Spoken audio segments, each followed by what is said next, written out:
listening to Radio Sputnik. Telling the untold.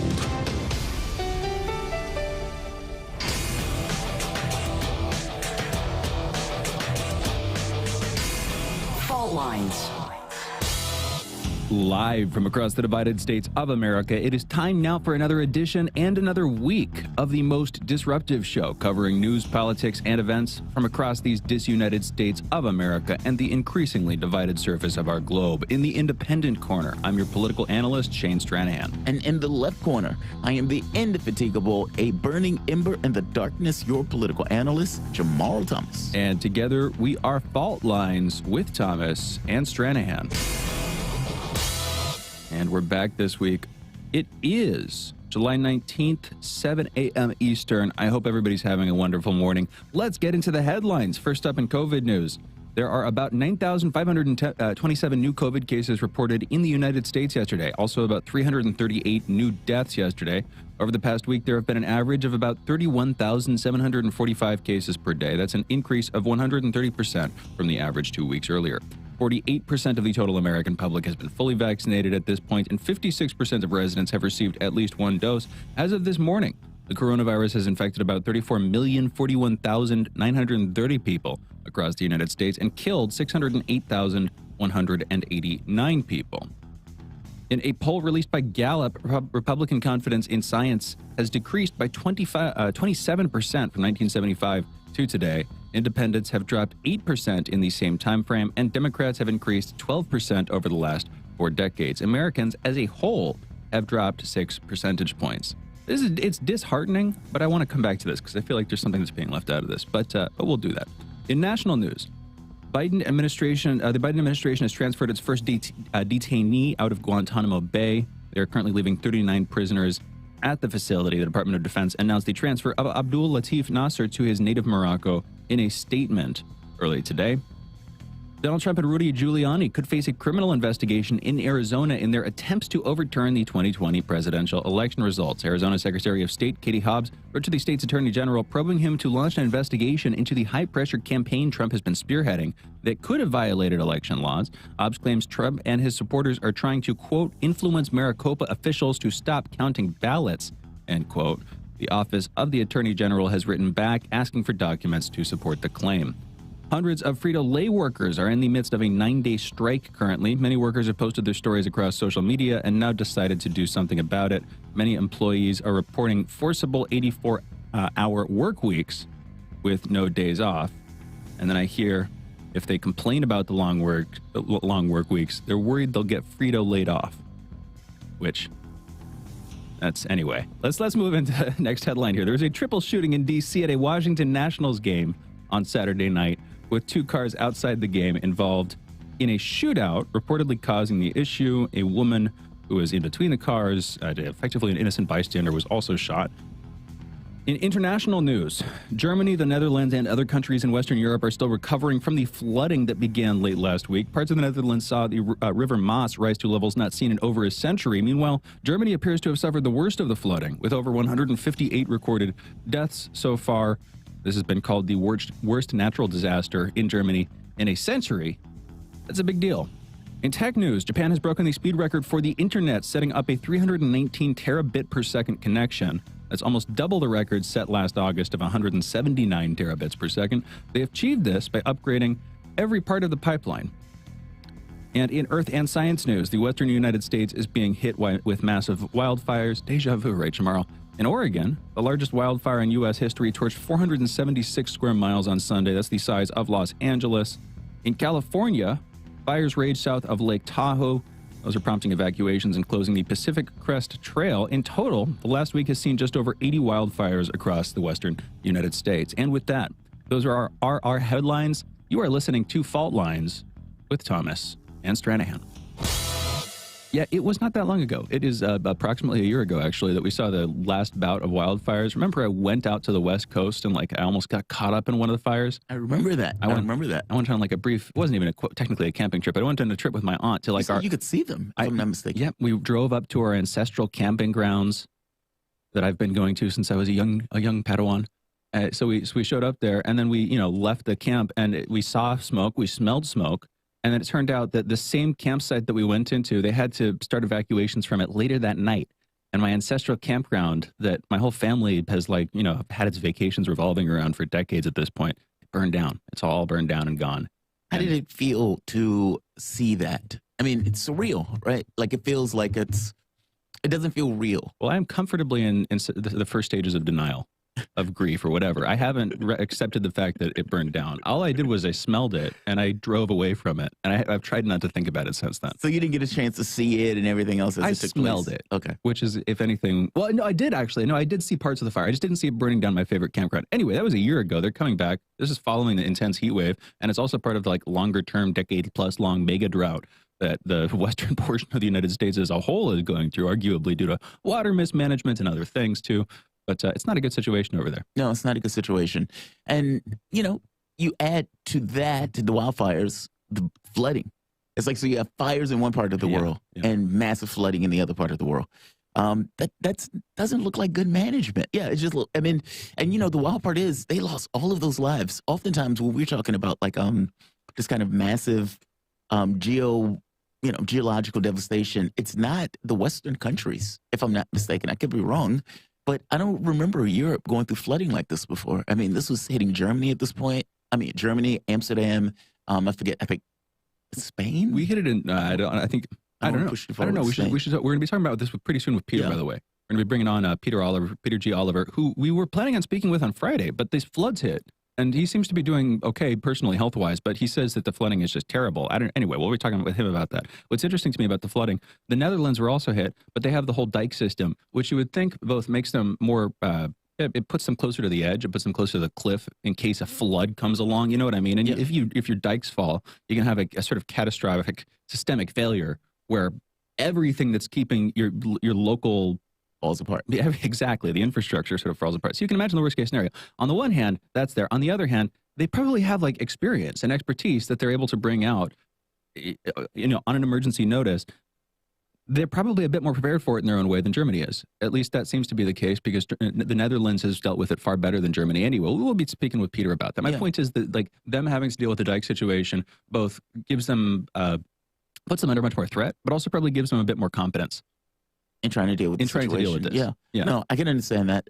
The thing is, like you said, it puts them more on the edge, though. And it's kind of like the coffee maker. The coffee maker has a drip pan. The drip pan has a certain amount where it's like, under normal circumstances, 99% of the time, the drip pan is exactly what you need. On that 1% where somebody just thinks the drip pan is connected entirely to some kind of infrastructure and everything else, to just let the water hit it, and it overflows.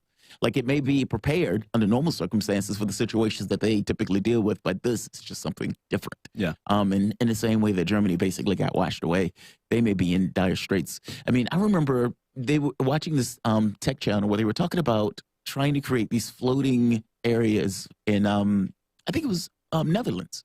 Because of, the dike system and everything else, you have people who basically live on the water. Yeah. And so trying to create these floating homes and this stuff that just kind of go along with the water. Like even that, I don't even know if that would have been prepared for something like this. The problem with that is that unless you have your stuff moored down to something, that flooding isn't going to be kind to your houseboat. No, it's not. It's not like that's going to benefit you in any way. Yeah. So it's a bad situation. It is. It's being connected to climate change. Now, the wild part about this is at some point, because climate change can't be this amorphous thing that never really does anything, even though it's a specter of something going forward. I mean, the effects of it are probably like water heating up where it's, it's hotter, and you're going to start feeling certain effects of it as you kind of move along in regards to the predictions of it. But either way, I mean, oftentimes the countries that get hit with stuff like this are countries that have nothing to do with oil and gas, nothing to do with contributing to any of this stuff. And so you would have somewhere like Haiti, or somewhere like Dominican Republic, or Cuba, getting hit with these massive hurricanes, massive floods, all of this stuff, and yet have nothing to do with the things that drive those items in the way that, they're saying that oil and gas and whatever drives those particular items. Part of it is just the countries that you named, those are all Caribbean countries. Exactly. And so you're more tropical, therefore you're going to have more tropical type storms, you're going to get more hurricanes. But yeah, this is something different. Yeah. But you're right. Yeah, it's not as often that we see this kind of flooding. In other words, it's not as often that for a mostly Western European, immigrant kind of audience globally, internationally, the whole Western European thing, it hits slightly closer to home than if you see like like Manila in the Philippines getting hit by something Exactly. or whatever. Yeah. You know what I mean? And Yeah, it yeah. shouldn't, arguably, but you get my point. Yeah. Yeah. Yeah. It leans more onto somebody else. It's like we do something and the effects are basically felt elsewhere. So Yeah. it's not all that on us to change it. Yeah. No, this is hitting directly at home. Now, the wild part is Europe seems to be a little bit more on it for the climate stuff than we are. And so I don't know. Maybe they will use this as their justification to go further on that particular issue in the same way that we use something else to go further on a particular issue. Well, and that's where, yeah, the amorphous quality of climate change as a foe that you were talking about is kind of, you can see where that makes sense. It's necessary. It can be politically just a football that people throw around. And that's the problem. I want to come back to one of the first things.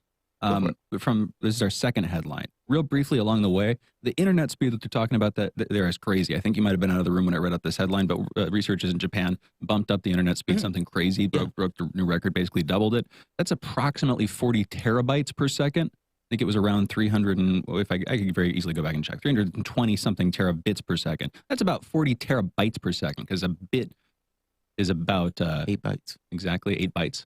So the point being, that's pretty damn fast. A terabyte is a big chunk of data. You can get 40 across of those in a second on this new thing. That was like 1,800-mile long cable that they were running. Anyway, I doubt that we're going to see that anytime soon. It's exceptional. It is exceptional, though. That's why I'm just bringing that up. And they did it by cleaning the wire, basically maintenance. Oh, but they like upgraded it. Yeah. They started out, no, it wasn't just cleaning. They started out with like 1 fiber optic core and then they bumped it up to like 4 fiber optic cores. And there was stuff like that where they added, I don't know the details, but you know. Yeah, it was just like adding more stuff. Adding more high-tech stuff, very simply. Very nice. But the second headline, I'm going to read this again. In a poll released by Gallup, Republican confidence in science has decreased by 27% from 1975 to today. Independents have dropped 8% in the same time frame, and Democrats have increased 12% over the last 4 decades. Americans as a whole have dropped 6 percentage points. This is confidence in science that we're talking about, which clearly, on its face, that's a bad thing. But I would argue that what this poll is masking, and I think that like we should update in the direction that very simply, Americans trust science less. But also, if you politicize science, doesn't that lead to people distrusting science because they distrust the political process? Isn't there like a spillover effect? You see what I'm saying? I'm not saying it's one or the other, but it seems like there would be both. In other words, I don't think that Americans just trust Newton less than they did or whatever. It's not like they're suddenly anti-Galilean. It's that they don't trust the political structure that uses science as a justification for making all these decisions, as we've increasingly done over the past 40 plus years. And it's arguably not that the science is bad, is that the decision-making is bad. And in the same way that economists are sort of courtiers for the state or whatever, you might have scientists moving in that direction too when it suits the political process. But what's your take, Jamarl? I think either way, it still ends up with one group of a political process that seems to be greatly distrustful of science. Yeah. And, I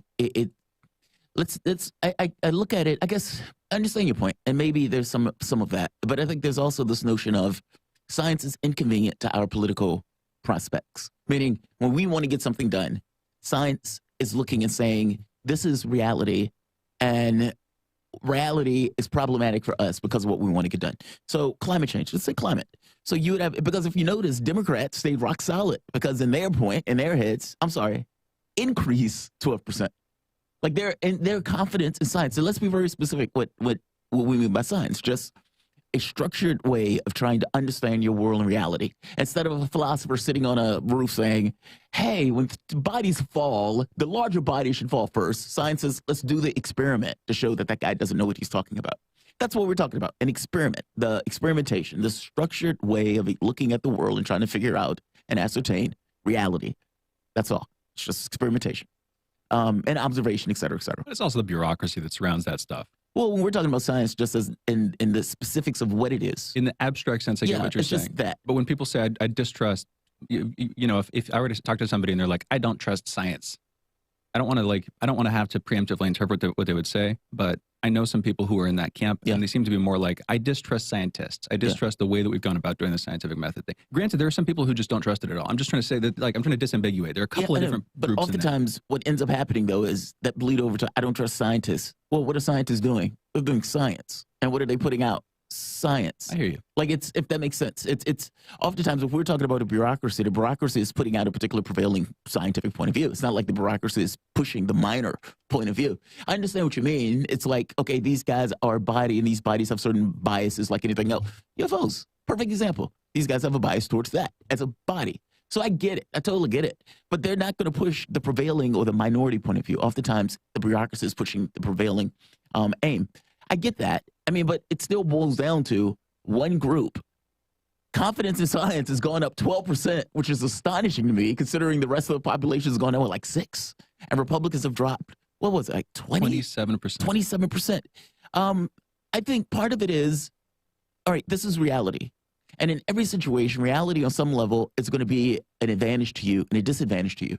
If you're born with a particular body, reality may say, hey, your racial demographic in this situation is going to be phenomenal. However, you have a small leg that doesn't necessarily work all that right. And in this case, it's not necessarily advantageous. It's reality. It just is what it is. When you get into the political space, well, it's shapeable.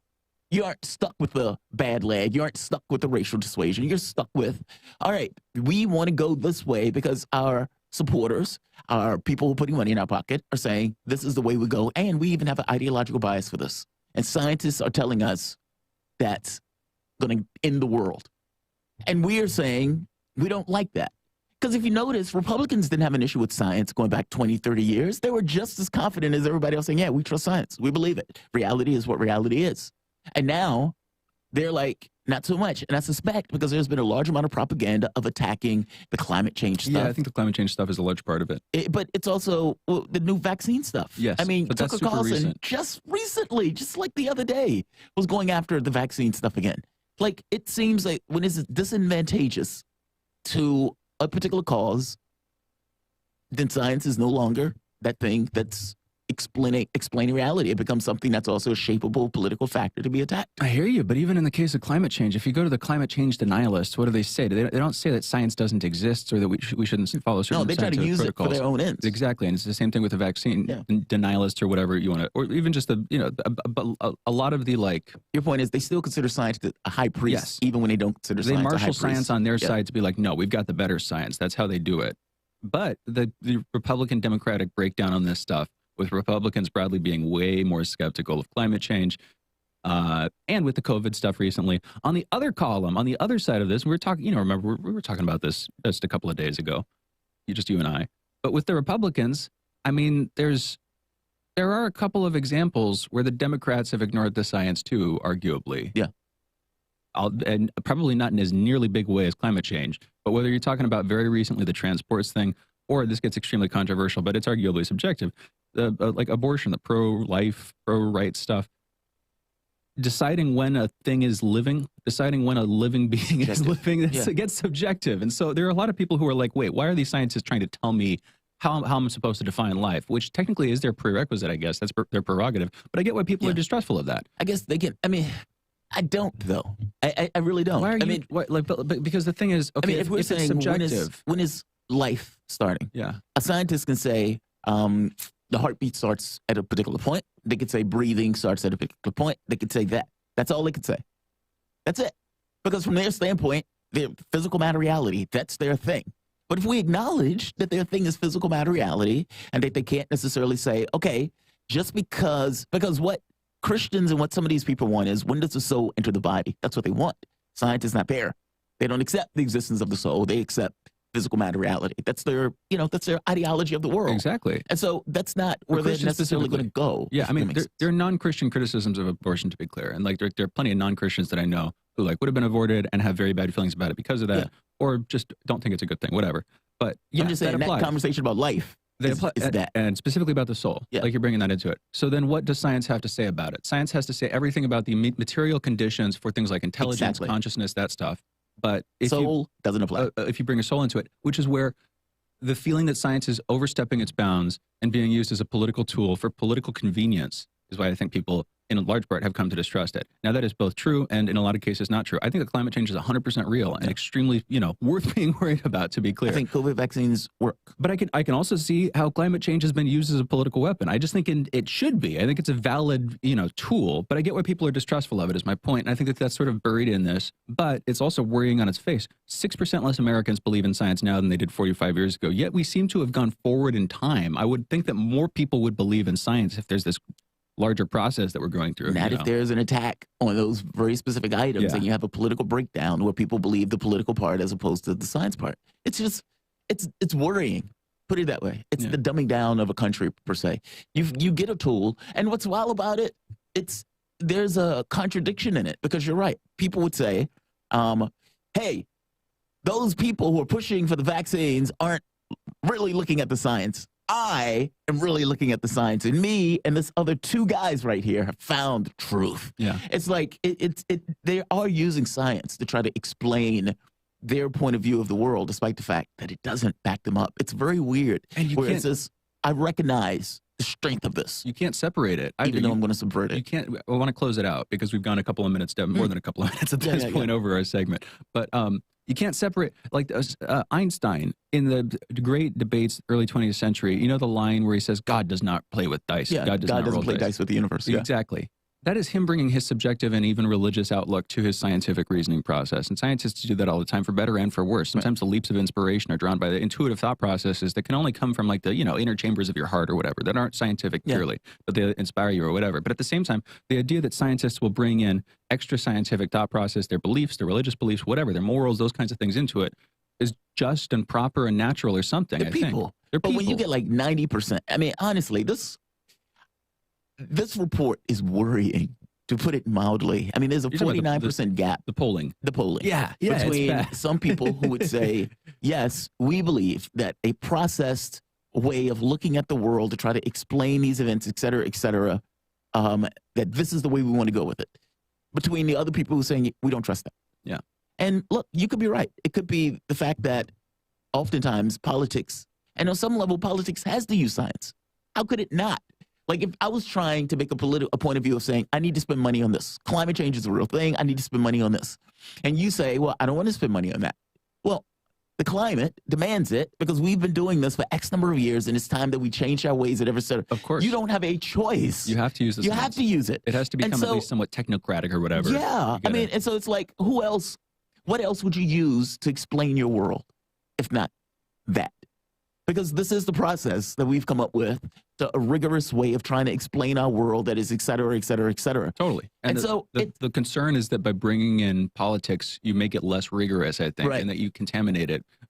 But, And on some level, but look, you got to that's- have that connection. You got to do it somehow. Right. It's like we don't have any way out as humanity on this stuff. So, yeah, I don't know. That's a worrying polling thing. And if that's going to be a dynamic going forward, where there's like a 50% gap between the parties on who believes, Science. that's astonishing. It is astonishing. Yeah. I guess I didn't want to be like, it's one thing or another. Yeah. I think a lot of people would take it one way, and I wanted to be like, there's another way that's probably partly true too, that might modify how you see this. I do think result. the politics of it taints it. I mean, I think it's, for example, Republicans in the old days, well, there was no conflict because there wasn't this thing where, okay, we're going to make an argument against this. If science says X, then you went with it. I mean, and even this notion that science is a high priest, even now, like you said, you make the point of even those people who disagree with it use the science and the disagreement. Push back, yeah. Right. So it's like science is considered to be our high priest. Accept it across the board, even among people who hate it, et cetera, these particular people and everything else. It's a worrying thing for 50% to basically say, I don't trust this process of explaining our world. Yeah, and I wouldn't care about it if the people who are rejecting quote unquote science were actually using the scientific method. Like if the people who if the Republicans who increasingly don't like science, quote unquote, were being fairly scientific in their criticisms of quote unquote science, in other words, of the bureaucracy of science or whatever, it would be perfectly fine. But the concern here is by criticizing the bureaucracy and the object or whatever, you're kind of in the process probably rejecting the methods. You're rejecting the thought process. You're rejecting the rationality. You're probably getting into some murky territory by leaning on false science or not nearly as supported science. You're not actually doing the scientific work. You're kind of just putting, LARPing as scientist or whatever. I think we just answered the question. What's that? Why are the Republicans more interested in the UFO subject than the liberals? Is it that? Is what? So you remember when many of the people who've come on, who've been on the right and okay, that have been more so or trended on the right, have been perfectly okay with talking about the UFO stuff. Yes. No issue at all. No issue. Zero issue. Tucker Carlson, you get the people, the gentleman who used to work with Crystal, who works with Crystal, Sage and Saba, whatever his name is. Sanger and Jetty? No, it's not Serengeti, but he works with Crystal on Rising on the Hill. Okay. You get Daily Mail. You get all of these right-wing outlets that have no issue with talking about it. They would bring it up. They would talk about it back and forth, no issue. Is it this? Is it because there's a 50% gap between Democrats and Republicans on just basic scientific rigor and scientific stuff like that? The thing is, explicitly, it's not about scientific rigor. I'm just worried that that's going to come in on the underbelly. But no, I think it's a rejection of the body. And so, yeah, that would make perfect sense. If Republicans are like, scientists lie to us for political reasons, if they're more likely to believe that kind of thing, probably, then they see the alien stuff come up. It's like, oh, no big deal. Well, what would you have to believe to take the alien thing seriously? You have to believe that there's a there that the government hasn't told us about, that they're now selectively deciding to disclose, that there's something significant that they're withholding. And Republicans are already there. Republicans are already there. They're like, okay, you guys are withholding from us you have been for years and years. We distrust you. Boxes are checked. That's so weird. But they're your bedfellows tomorrow. They're so weird. That's so weird.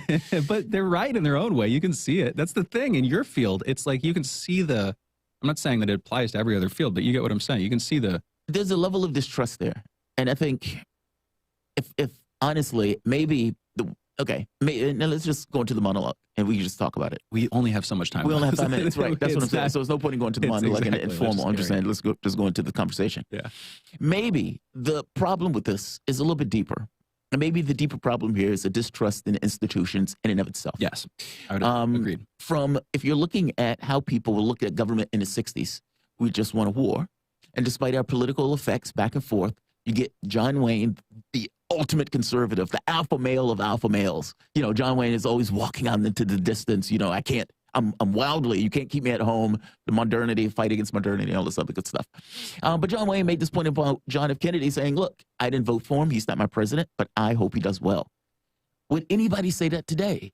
I mean, think about what they were doing with Obama, thinking we need to do any and everything in our power to basically destroy that presidency because at that point, America doesn't matter as much. We get in power matters more. That is a dramatic change from the way people looked at their institutions, even when they lost, compared to now. And whereas now it's, we don't trust it.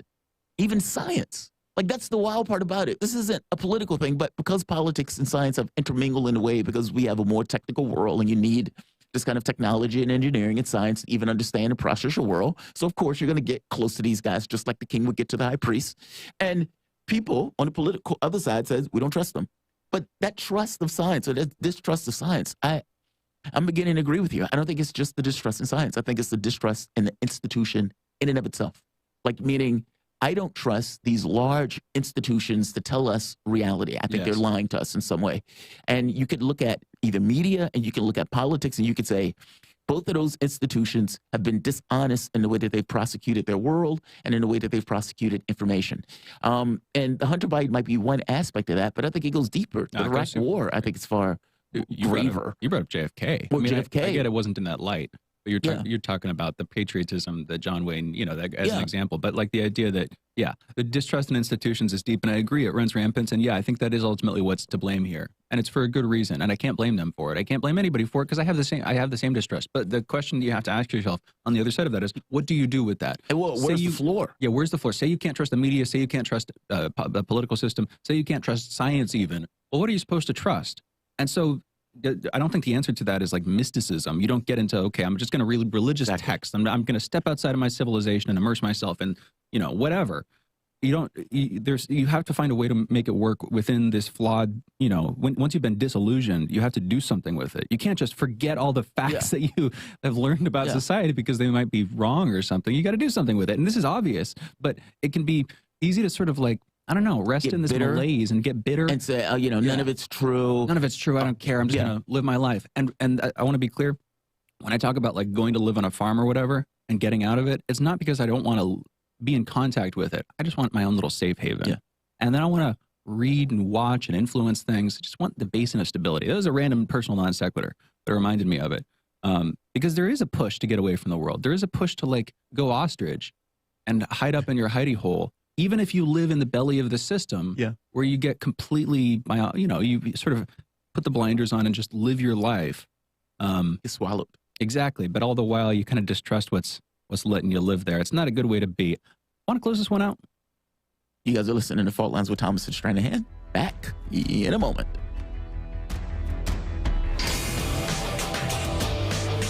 Fault Lines. Radio Sputnik. We speak your language. Find us at SputnikNews.com. What do we want? News, politics, and culture. When do we want it? Wait, we weren't finished. News, politics, and culture without the red and blue spin. Okay, so now when do you want it? Daily from noon to 2 p.m. Eastern Time. Okay, satisfied now? Never. Tune into Political Misfits on 105.5 FM in Washington, D.C. and on 102.9 and 104.7 FM in Kansas City, Missouri. Daily for our analytical fix. No surrender.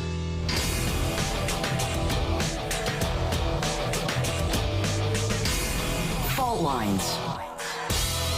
Welcome back to Fault Lines on Radio Sputnik. My name is Jamarl Thomas. I'm joined with my co-host Shane Stranahan, coming to you live out of our station in Washington, D.C. Well, we have been in the midst, well, not we, but we've been watching the flooding that has been taking place in Europe. Over 150 people have been killed in this flooding process. And one of our own, Peter Oliver, correspondent for RT International, was there. He was supposed to be here on Friday, and because of the flooding, he wasn't able to be here. He is able to join us today, however, to kind of give us a rundown on what has taken place. And this is, again, Peter Oliver, EU correspondent for RT International, providing daily coverage of political, diplomatic, and economic news from across the European Union. Peter, are you safe? Hello. How are you? Very good. I'm currently in Cologne, so I'm outside of the main area where the flooding had been. That's where I was on Friday. There was no cell communications or anything, but I think that's the least of their worries, really, in those areas. Absolutely horrific scenes in both the state of North Rhine-Westphalia and in the states of Rhineland-Palatinate, where I was. I also understand in Saarland as well, the very, very southwest of Germany. Has been some towns that have been caught up in this flooding. A really, truly horrific scene in towns that were not set up to deal with this type of thing, and certainly a population that wasn't equipped with warnings as far as people were telling us, and certainly that seems to have been the big thing coming out of this. After spending a couple of days talking to people both in North Rhine-Westphalia and in Rhineland-Palatinate, I was in Ahrweiler, which was one of the worst towns affected.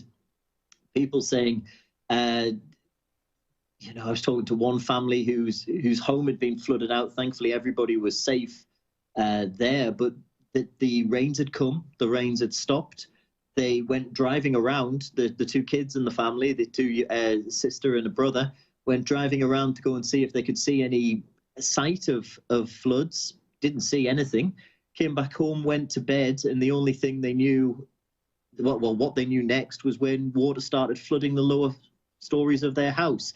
I was in some villages a little bit further up in the mountains where you're talking about creeks, not rivers. These are tributaries that would flow into the Rhine, but tiny little creeks that would be maybe 2 feet across, maybe half a foot deep, usually expanded to being 6 to 8 feet deep, Jeez. 9 to 12 feet across.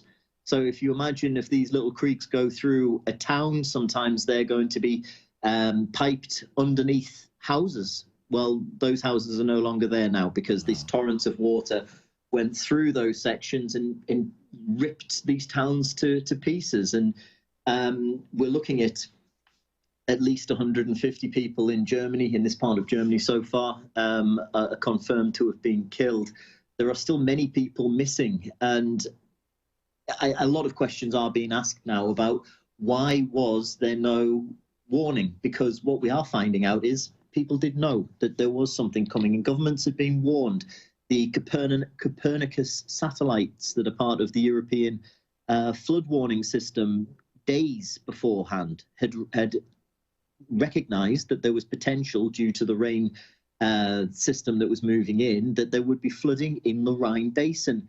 Yet from talking to people in these towns, what many people, the first thing that they realized that there was a problem was when water started pouring into their houses. Now, I've lived in the United States and the East Coast and the southern states.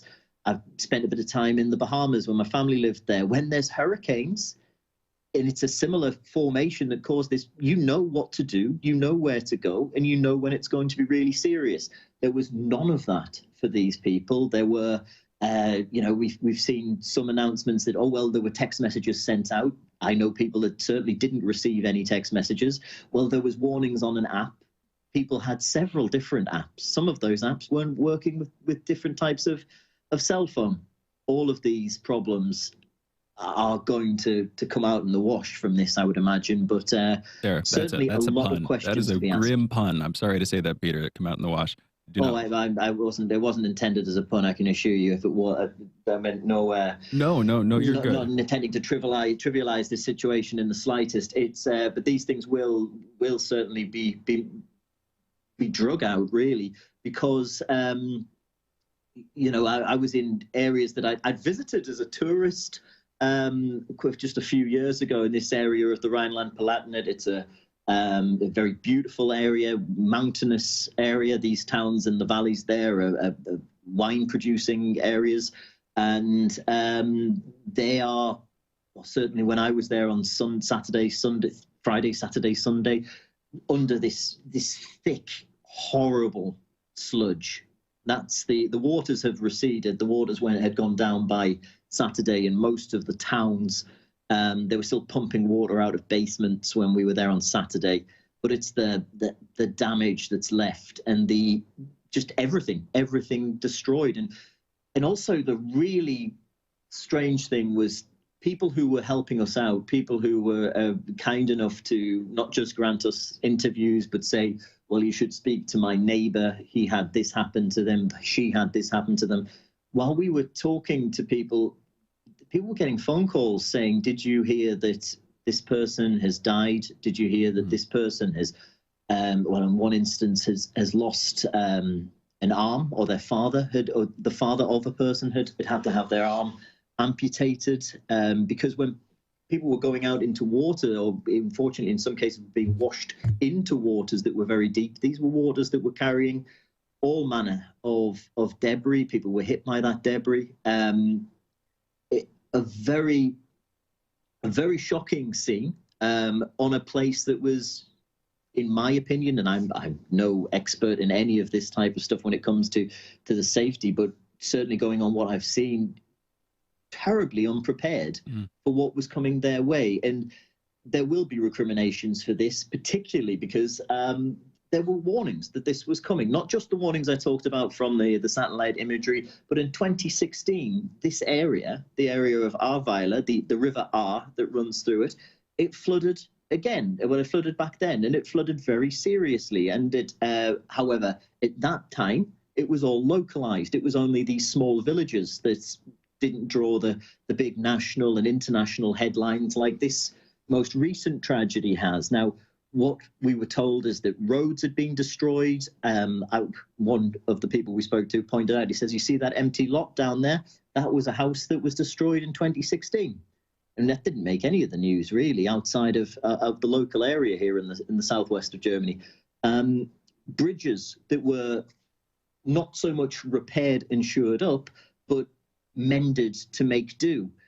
Dams, the same situation. Only this morning have we been told here in Cologne that the Steinbach Dam, which basically keeps the main waters from the reservoir at this part of the Rhine away from the city of Cologne, that was no longer any risk of being breached, because there has thankfully not been any rain, certainly not the rain that we saw for a few days now.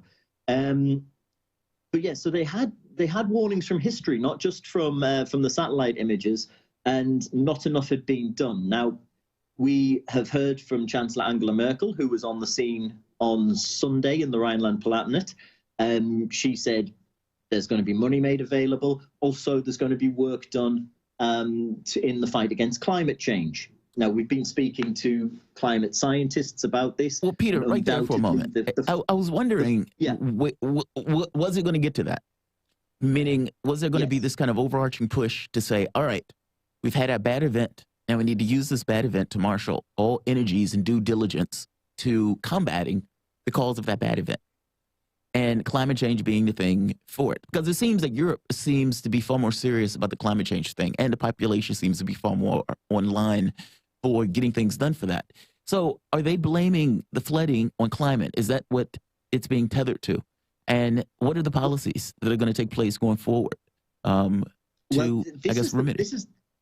This is the big point, because while climate change is certainly this is the way it's being put, is the overarching cause of these major incidents occurring at a frequency that's previously been unknown, that if the world's heating up, there's more water being evaporated, a warmer atmosphere allows for bigger rainstorms. I'm really simplifying here. Basically, more water evaporated, bigger clouds, bigger rainfall for longer periods, more flooding.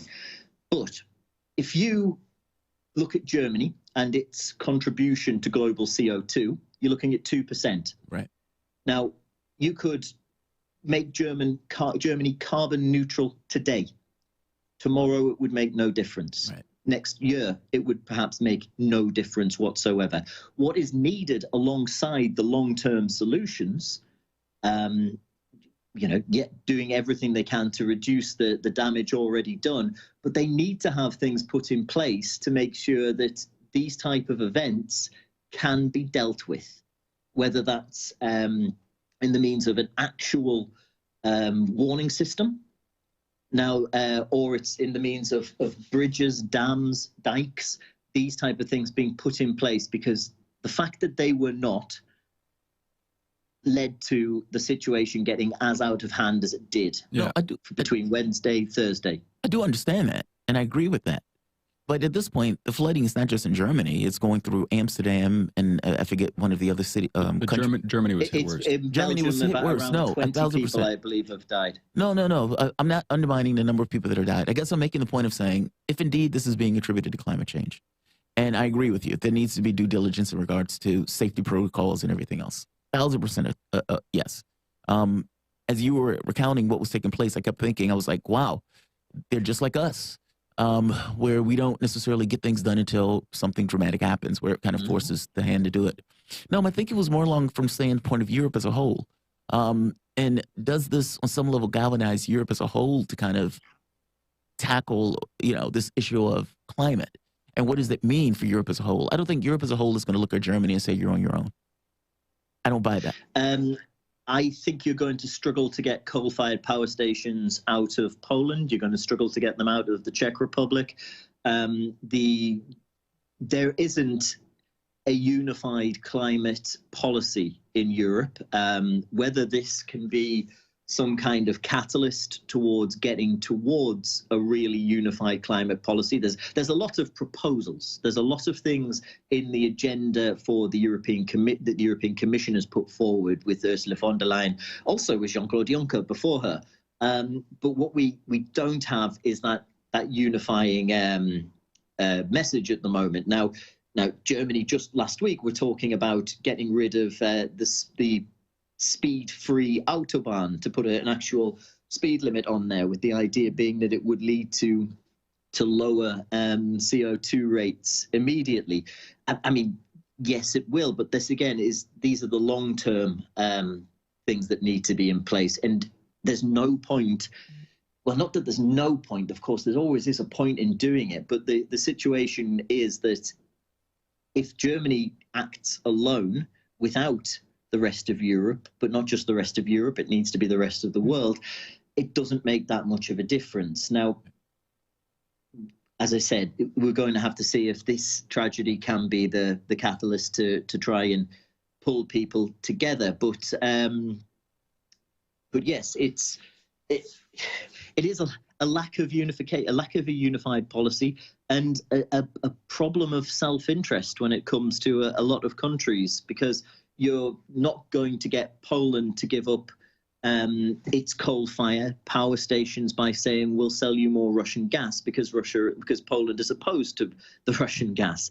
So there is politics in the way of what needs to be done, and what we have seen over the last few days is that if you don't have a real plan, these type of tragedies are going to stop becoming the once in 25 years, once in 50 years, once in 100 years type incidents that they are now. And they are going to increasingly become the norm, the more regular thing that we see. And I mean, we're looking at the moment of I mean, look, put it this way. I got a message from our producers when I arrived on the scene in Hagen in North Rhine-Westphalia on Thursday evening. And it said, Pete, we're getting news that around 1,300 people are missing in the village, in the town of Hagen. And I said, sorry, in the town of Ahrweiler. I said, well, Ahrweiler, that's about 10% of the population. And I said, well, look, we need to keep checking that. And she says, look, it's coming from the local authorities. The local authorities have put out this news saying they can't contact 1,300 people. There are still hundreds of people that they can't get a hold of in the regions around Cologne and Bonn. So that's even in urban areas. I'm speaking to you right now using the telecommunications system. So it's that's back up and running. This has been a tragedy of a massive scale, and at a scale that I don't think we still really fully comprehend.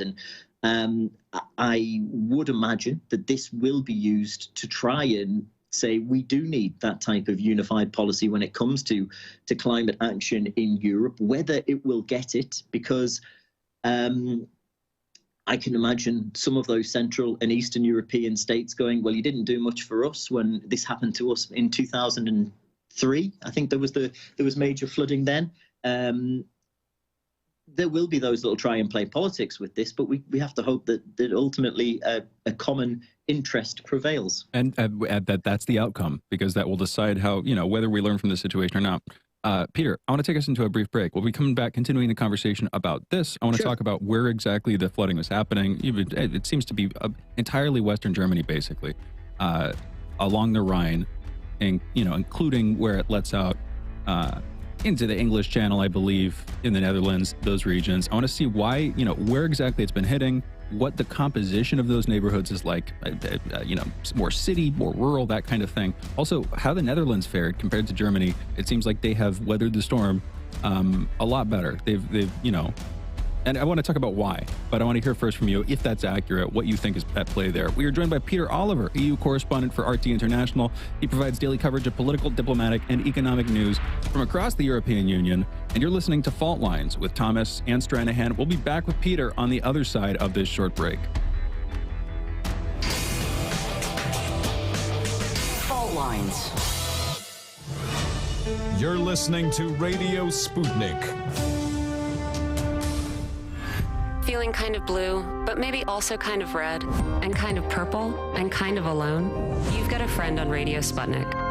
Tune into Political Misfits from 12 to 2 Eastern Time, Monday through Friday, for news, politics, and culture without the two-party bias. Catch us daily on 105.5 in Washington, D.C., or 102.9 or 104.7 in Kansas City. Or find us on Twitter, Facebook, YouTube, Spotify, or wherever you get your news.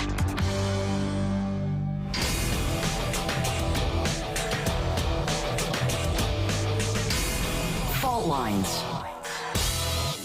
And we're back. You're listening to Fault Lines with Thomas and Stranahan, and we're joined by Peter Oliver, the EU correspondent for RT International, providing daily coverage of political, diplomatic, and economic news from across the European Union. You can follow him on Twitter at PeterGOliver_RT and catch his reporting weekly on RT International. Peter, I believe when you opened the call up with us, you said that you were in Cologne. Where are you staying right now? Yeah. What? Okay. I'm actually right on the banks of the Rhine. You are? Right in downtown Cologne, just near to the big cathedral there, the famous cathedral.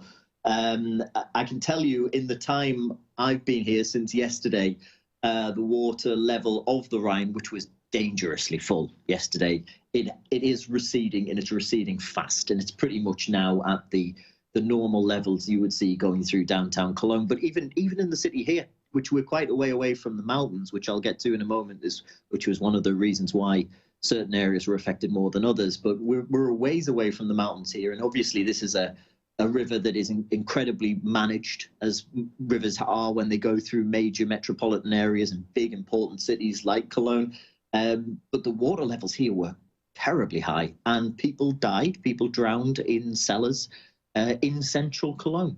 Many people were killed in the regions of couple of dozen people have been killed in the region just to the south of the city of Cologne. So this wasn't, and this is of course in no way to disparage really rural areas or anything, but this wasn't like it hit backwater areas of Germany. This has hit metropolitan areas, commuter districts, small towns that feed into that major conurbation of Cologne, Bonn, and into the rest of North Rhine-Westphalia, which is the most populous area of Germany, that whole Ruhr Valley area.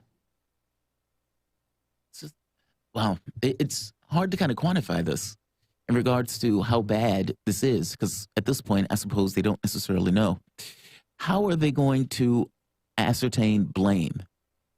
And maybe blame is too early for something like this, but I strongly suspect that when you get a death toll and they started to quantify, okay, we have this number of people that are injured, we have this much infrastructure that's damaged, et cetera, and they're going to start trying to piece together why wasn't X or why wasn't Y done. Or am I wrong in that? I mean, is that not going to be the instinct in this situation? I strongly suspect it is.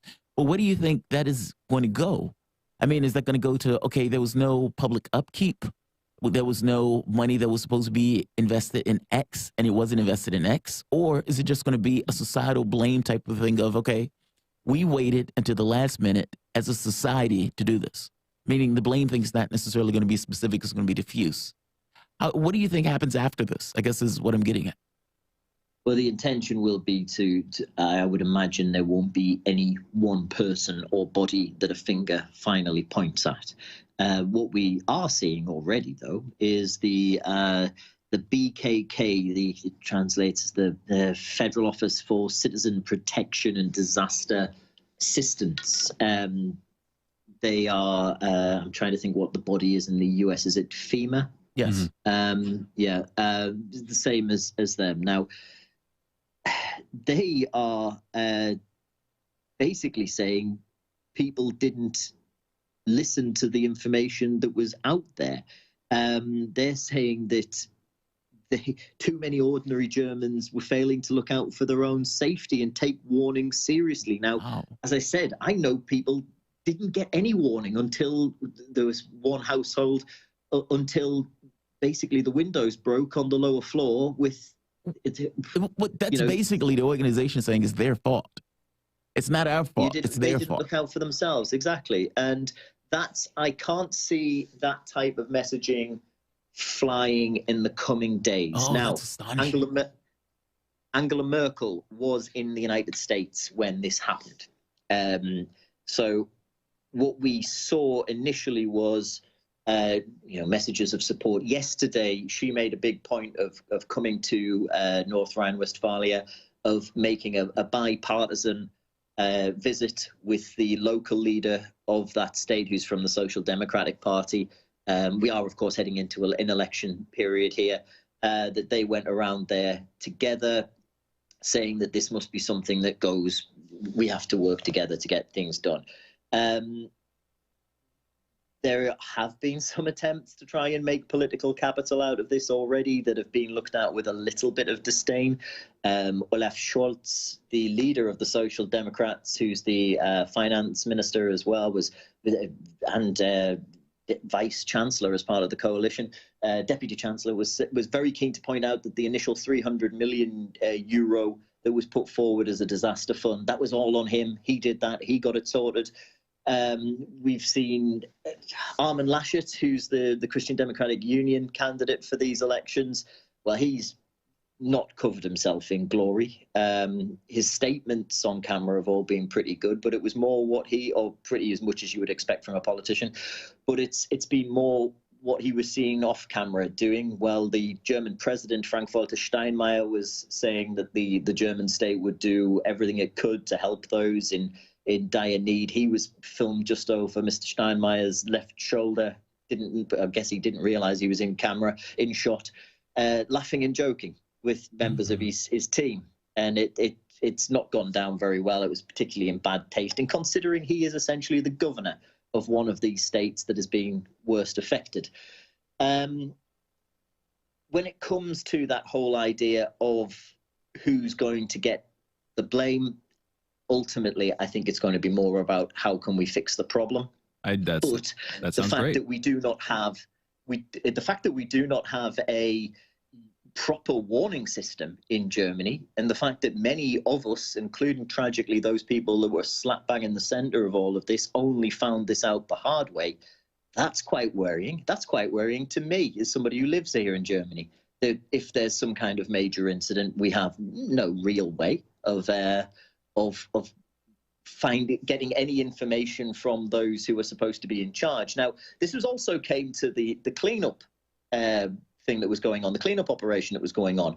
Loads of volunteers, people coming from all of the other villages, the towns, those that had been further up the mountains, or the ones that had been not in the path of this water as it had come down the mountains, were wanting to help to do whatever they could. Now, I spoke to a few of those people as well, and they were saying, we're all organizing ourselves here, and I'm a music technician, that guy over there is a barber, and the guy over there runs a hotel. We don't know what we're doing, and nobody is organizing us to do what we're doing. But if we don't do anything, nobody is doing anything. And on the one hand, that is admirable, and that's the kind of thing that you like to see people coming out in disasters. On the other hand, that's not exactly what you want to hear from a well-prepared society. That's the kind of last all hands on deck thing that you get when everything else has failed, and it's heartening to see, but it's not a good sign of everything else.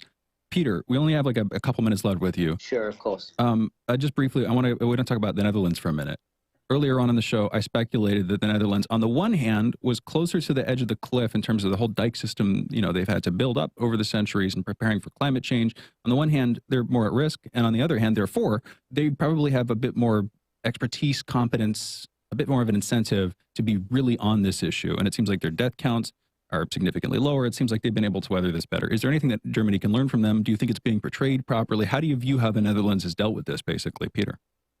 Well, the Netherlands has the bonus in this situation of not having mountains, and that's been the major contributing factor. Those towns that have been worst affected are in areas either at the foot of mountains or in valleys, or in a mountain chain, or a very hilly area, and that's what has caused a lot of this damage. As I was saying earlier on, a lot of these tributaries and streams, they're not the major rivers usually, they're mountain creeks. That makes perfect sense. I'm going to we've only have so much time, but basically it's like a small channel, and if you think about these mountain chains, you have a huge amount of water rushing down at great velocities in a way where it gets canalized literally into a canal or a channel like that, and it can just rush through, sweep things away. Peter, we only have a minute left. The trivial, but also one of the more consequential outcomes of this, and you kind of touched on it already. Looking at the election, Armin Laschet, gracelessly chuckling in the background. The Greens, any chance that in a couple of months you might see them coming back up, percolating back up to the surface? Because after all, if this has to do with climate change, they could in a couple of months potentially make hay on that. How do you think this is going to bear on the election broadly, Peter?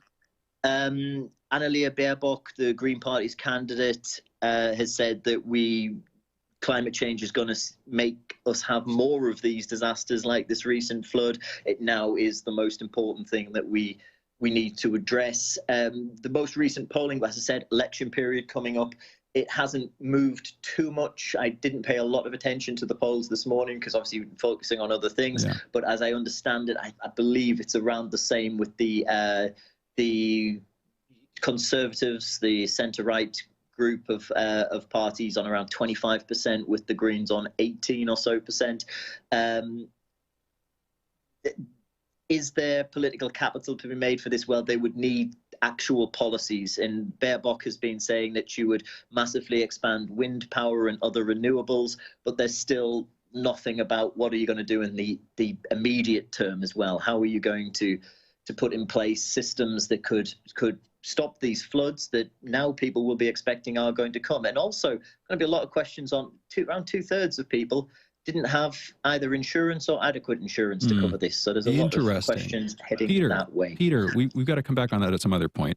We are out of time. Thank you for talking with us. And, God bless. Hope everybody's hope everybody out there stays safe. Please let us know if there's anything we can do to help. Thank you for joining us. No worries. Thank you very much. Bye. Peter Oliver, EU correspondent for RT International, providing daily coverage of political, diplomatic, and economic news from across the EU.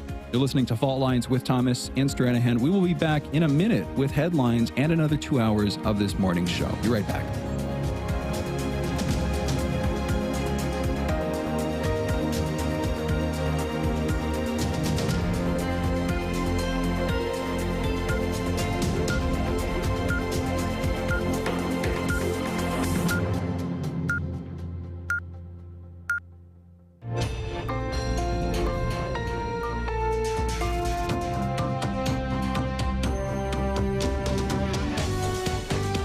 listening to Radio Sputnik. Telling the untold.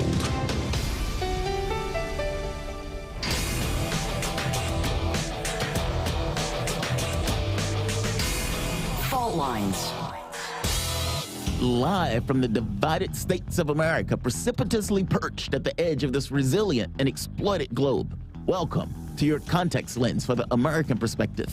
In the left corner, I am your ever vigilant, your indefatigable political analyst, Jamarl Thomas. And in the independent corner, I am your political analyst, Shane Stranahan. And that would strongly imply that you are listening to Fault Lines with Thomas and Stranahan.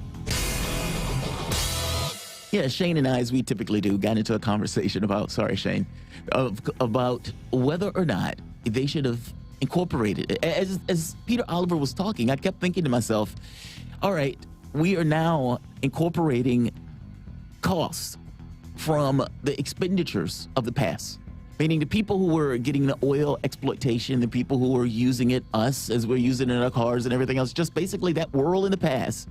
And all of the things that we were using oil, gas for, the cows that we were eating, all of that stuff is now being paid for now on some level. It's like, yeah, there was a cost of extracting it out of the ground, but there's also a cost in regards to what is it going to look like when there's floods? What is it going to look like when there's earthquakes, et cetera, et cetera, et cetera? It's just that. And they were unready for it, not ready for it. And I was telling them, we're trying to make the argument of if it's somewhere where you are not accommodating or not accustomed to hitting 20 degrees below zero, and you hit it once, okay, well, it's a fluke. You hit it twice.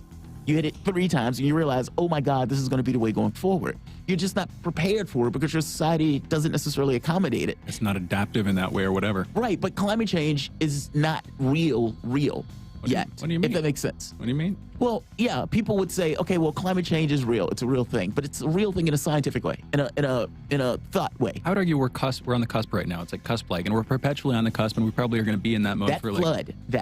That's real. That makes it real. No, that is 100% real. Yeah. But even that, like attributing that to climate change, there are people, even as it gets worse and worse, there are always going to be people who can deny it. I guess where I would go with this, and this is what I brought up over the break, Germany is one of the countries that you would expect to be best prepared and most mindful that climate change is going to lead to more serious weather. If you think about all the countries in the EU, I would put like them and a couple others maybe at the top of the list, like Belgium or something like that, the EU hub. I would think these countries are going to be the most prepared for climate change, or at least going to be thinking about what are its impacts going to be like on our countries, on our ecosystems, that stuff, more than any other country in the zone. You know what I mean? That would be that'd be the expectation. It doesn't seem like that's the case, though. Maybe that's human nature, maybe that's Germany, maybe that's just politics, whatever. But it's just interesting. It's not real.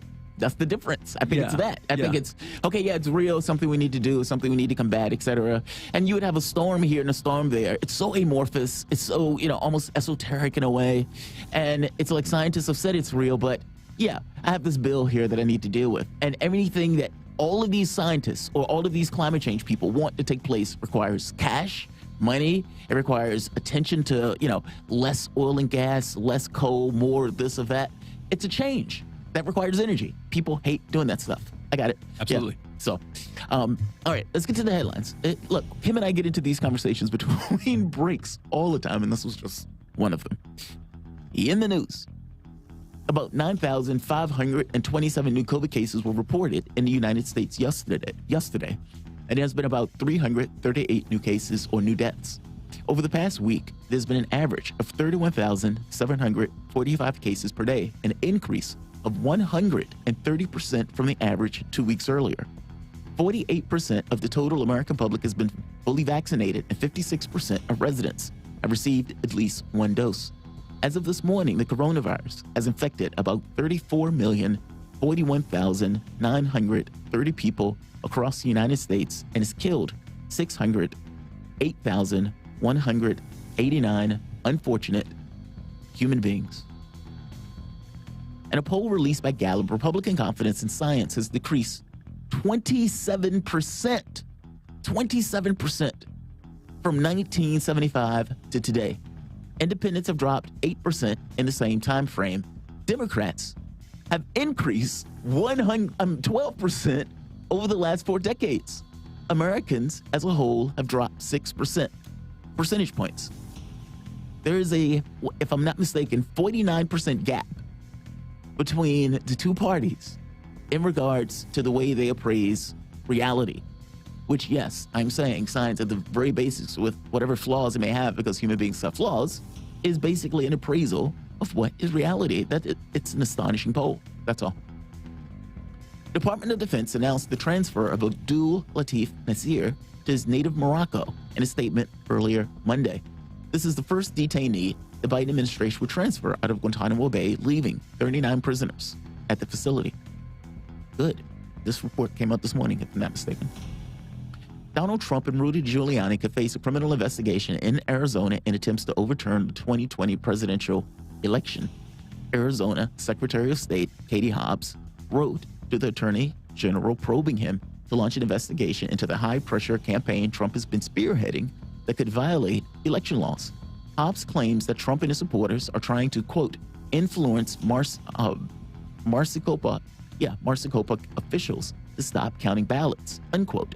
The official of the Attorney General has written back asking for documents to support the claim. Very interesting. Hundreds of Frito-Lay workers are in the midst of a 9-day strike. Many workers have posted their stories across social media and now decide to do something about it. Employees are reporting forcible 84-hour work weeks with no days off. Frito-Lay's has supposedly tried to fix this, but their reputation is so bad in Topeka, Kansas, they can't get enough staff to keep up production. There was a triple shooting in D.C. at the Washington National Games on Saturday night, with 2 cars outside the game involved in a shootout causing the issue. One female fan was struck in the gunfire and is expected to make a full recovery. 2 suspects were taken into custody and are being questioned by police in the hospital. The Biden administration today blamed China for a hack of Microsoft Exchange email server software that compromised tens of thousands of computers around the world. The attack targeted an unidentified American company, demanded a high-dollar ransom payment for the return of valuable information. The company, nor the content, has been made public knowledge. Japan has broken the speed record for the internet, setting a 319 TBS, which is terabyte per second connection, almost double the record set August with 179 terabytes per second. They achieved this by upgrading every part of the pipeline. Germany, the Netherlands, and other countries in Western Europe are still recovering from flooding that began last week. Parts of the Netherlands saw the river Maas rise to levels not seen over a century. Meanwhile, Germany appears to have suffered the worst of the flooding, with over 158 deaths recorded so far. The western United States is being hit with massive wildfires.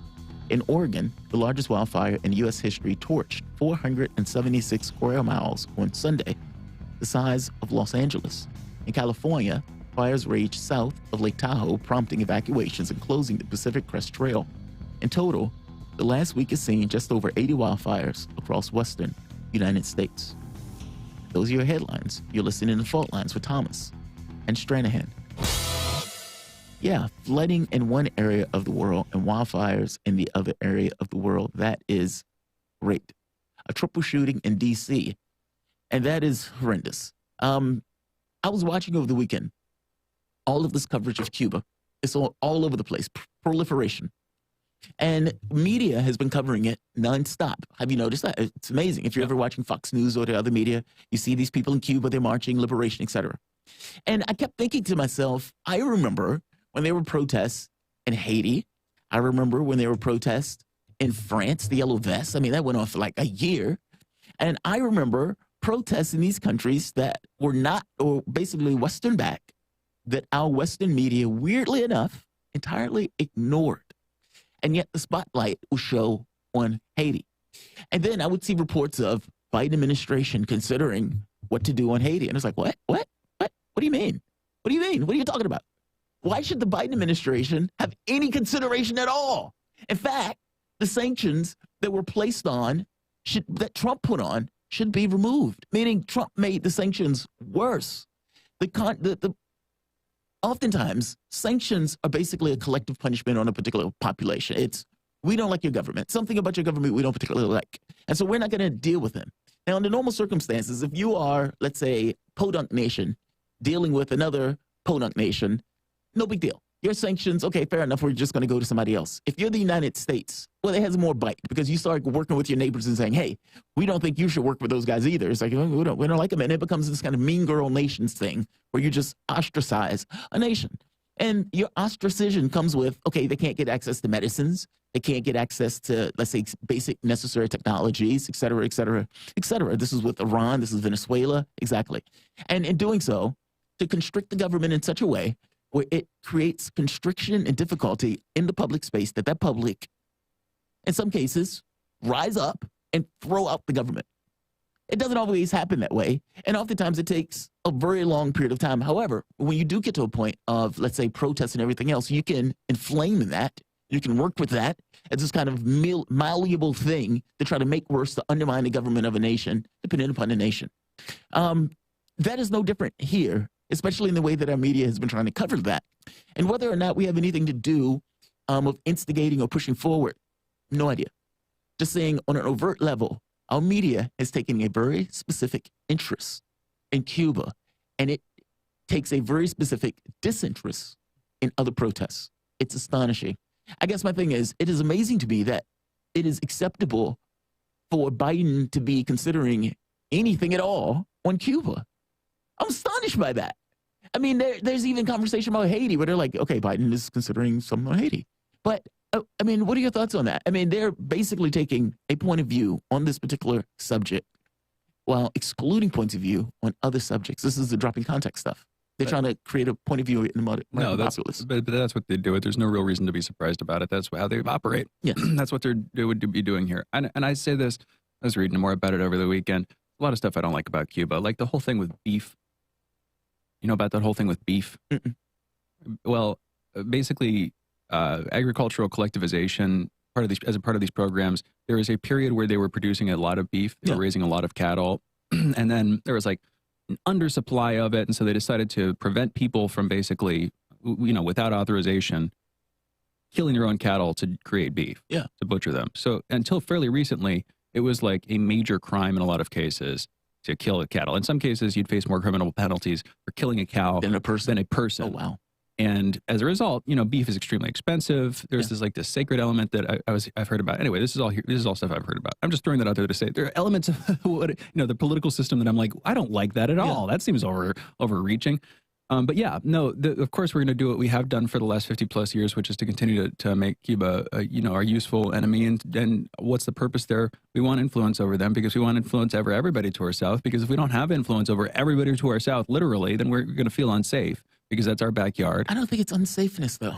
I mean, you can say it's valid or not, but that's the rhetoric or that's the presentation of it, right? Yeah. On the deeper level, isn't it that we want control over these areas so that we can maintain complete safety and security and exert all that, and make money. And there are other things too. But is it really? I mean, that's the narrative. But is that what it's meaning? I think it's more about a dominance issue more than a safety per se issue, if that makes sense. Because is the United States really unsafe by anything that takes place in Cuba at this point?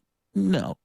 But by the same token, do we want control? Yes, we want to exert control. That's our thing. We were worried about a communist revolution for a long time in the States. And then 9/11 happened. And that was suddenly like, hey, wait, they attacked the World Trade Centers. They attacked New York City. They attacked not just the United States, but like the epitome of globalized trade and the world's powerhouse as a stock market. They at once, by hitting the World Trade Centers, they like struck at the marrow of the political system internationally or whatever. My point is they hit really hard at the heart where we wouldn't have expected them to hit. Right.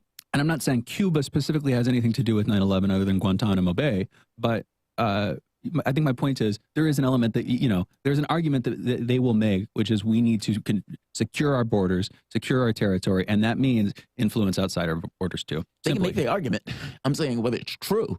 I mean, people can make arguments about anything. Yeah. I'm talking about the reality of things. But the reality of things is Castro, we tried to whack him. 100%. God knows how many times. Like exploding cigars. This weird stuff of trying to whack the guy. And then Castro, and trying to save him, protect himself, he gets weapons from the Soviet Union, meaning he's a rational actor. I don't want to lose my station. The revolution has taken hold. We're going to maintain this particular point, et cetera, et cetera. And so I get that the U.S. is going to say, okay, we're going to be in this kind of embargo. There's going to be a push initially.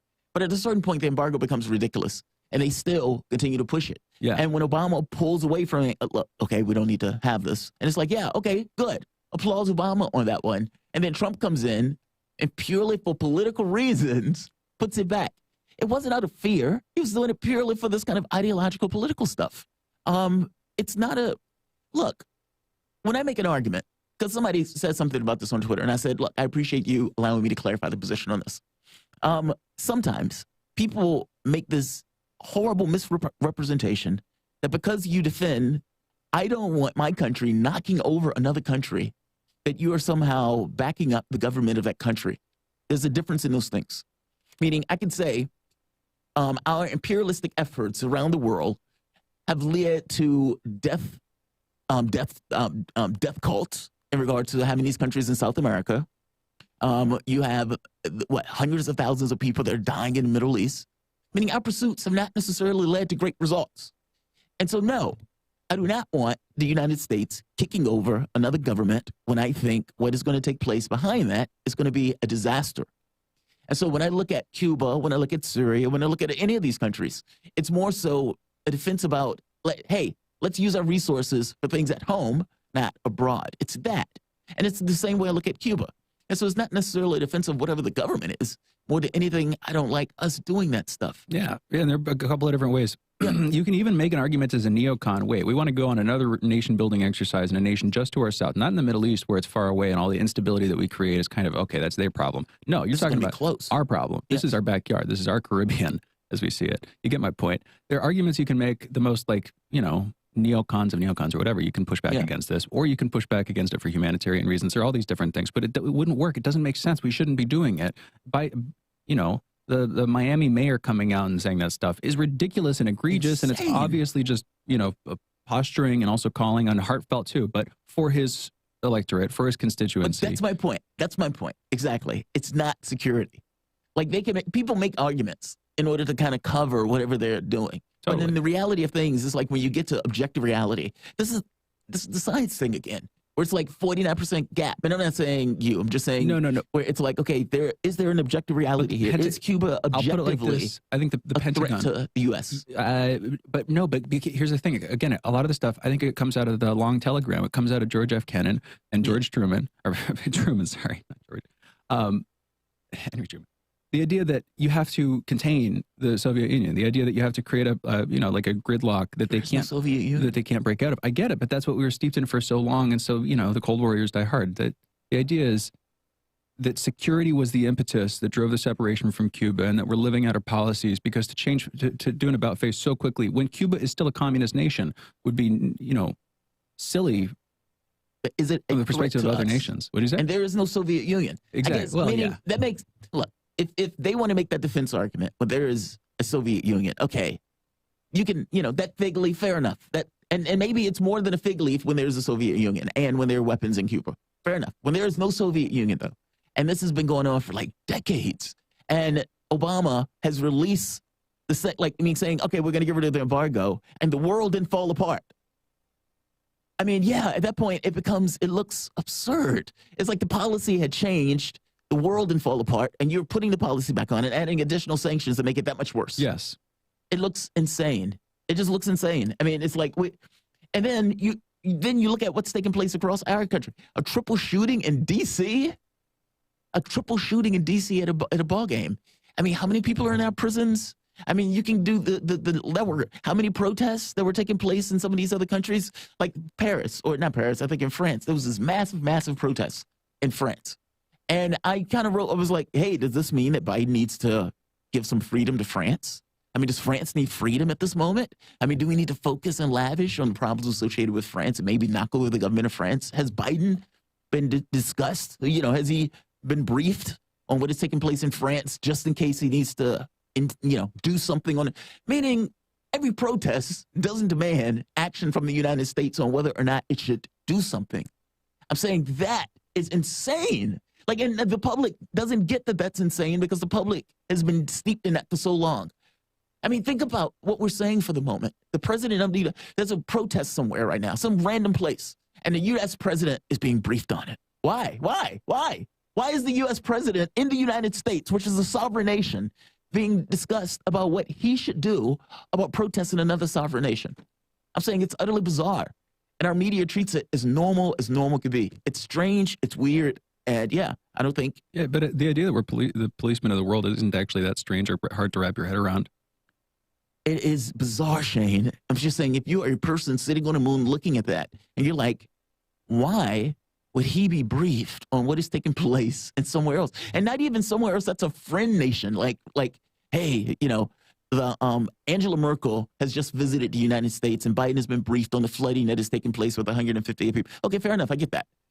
They're an ally. Maybe he wants to help and assist. I get it totally, 1,000%. We've been at this kind of Cold War mentality with Cuba for decades, and we've wanted to knock that government over for decades. And in this situation, there is a protest that is the largest that has been, I suppose, in decades, but it's a protest. I mean, we had shockingly huge protests also. We had people trying to knock over the Capitol. That's a protest.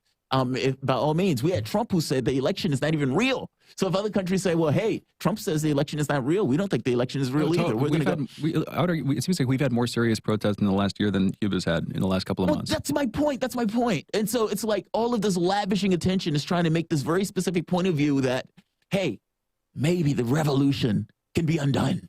Maybe we can get back to our gangster dictators in regards to running the country. It's that stuff that gets very strange to me and is very aggravating to me because they're setting a context for the American public. And then they're saying, what is Biden going to do about it? Maybe they're ready to do what? What do you mean, what is Biden going to do? What do you think? Biden is going to send troops into Cuba? What are you talking about? Like, it just seems utterly absurd to me. But that's what, humanitarian, but humanitarian interventionism, on the one hand, I agree completely. On the other hand, there's like a certain internal logic to it. The humanitarian interventionism thing, if we're the moral police people of the world, the moral policemen or whatever, okay. That's an excuse for the, I mean, look. But isn't everything an excuse, Jamarl? If it's all power working itself out on the deeper level, we're all just evolving or whatever, and we use our ideologies or desires as excuses to pursue the things we want. I don't mean to get too philosophical. No, but I agree with. But the point is, okay, let's examine the nature of the excuse so we can see where that goes, because I need to know, they'll act with it. Because for me, I try to find, okay, what's objective reality here first, if that makes sense. It's like I'm trying to find, all right, what's the floor? Because I get, look, I've always told you, when like Jen Psaki or any of these people come out and they give a point of view of the world, I accept it. It's their, as long as they're trying to be, you know, even with the political casting of it, I accept it. When Jen Psaki gives her point of view, okay, this is a point of view of the administration on these, you know, series of items. Fair enough. Is it true? Well, maybe. It might be close to reality, but oftentimes there's stuff about the stuff that they drop and everything else for their own needs. So we're stuck in this situation trying to find, okay, first, what's the floor? And that's where I'm coming from.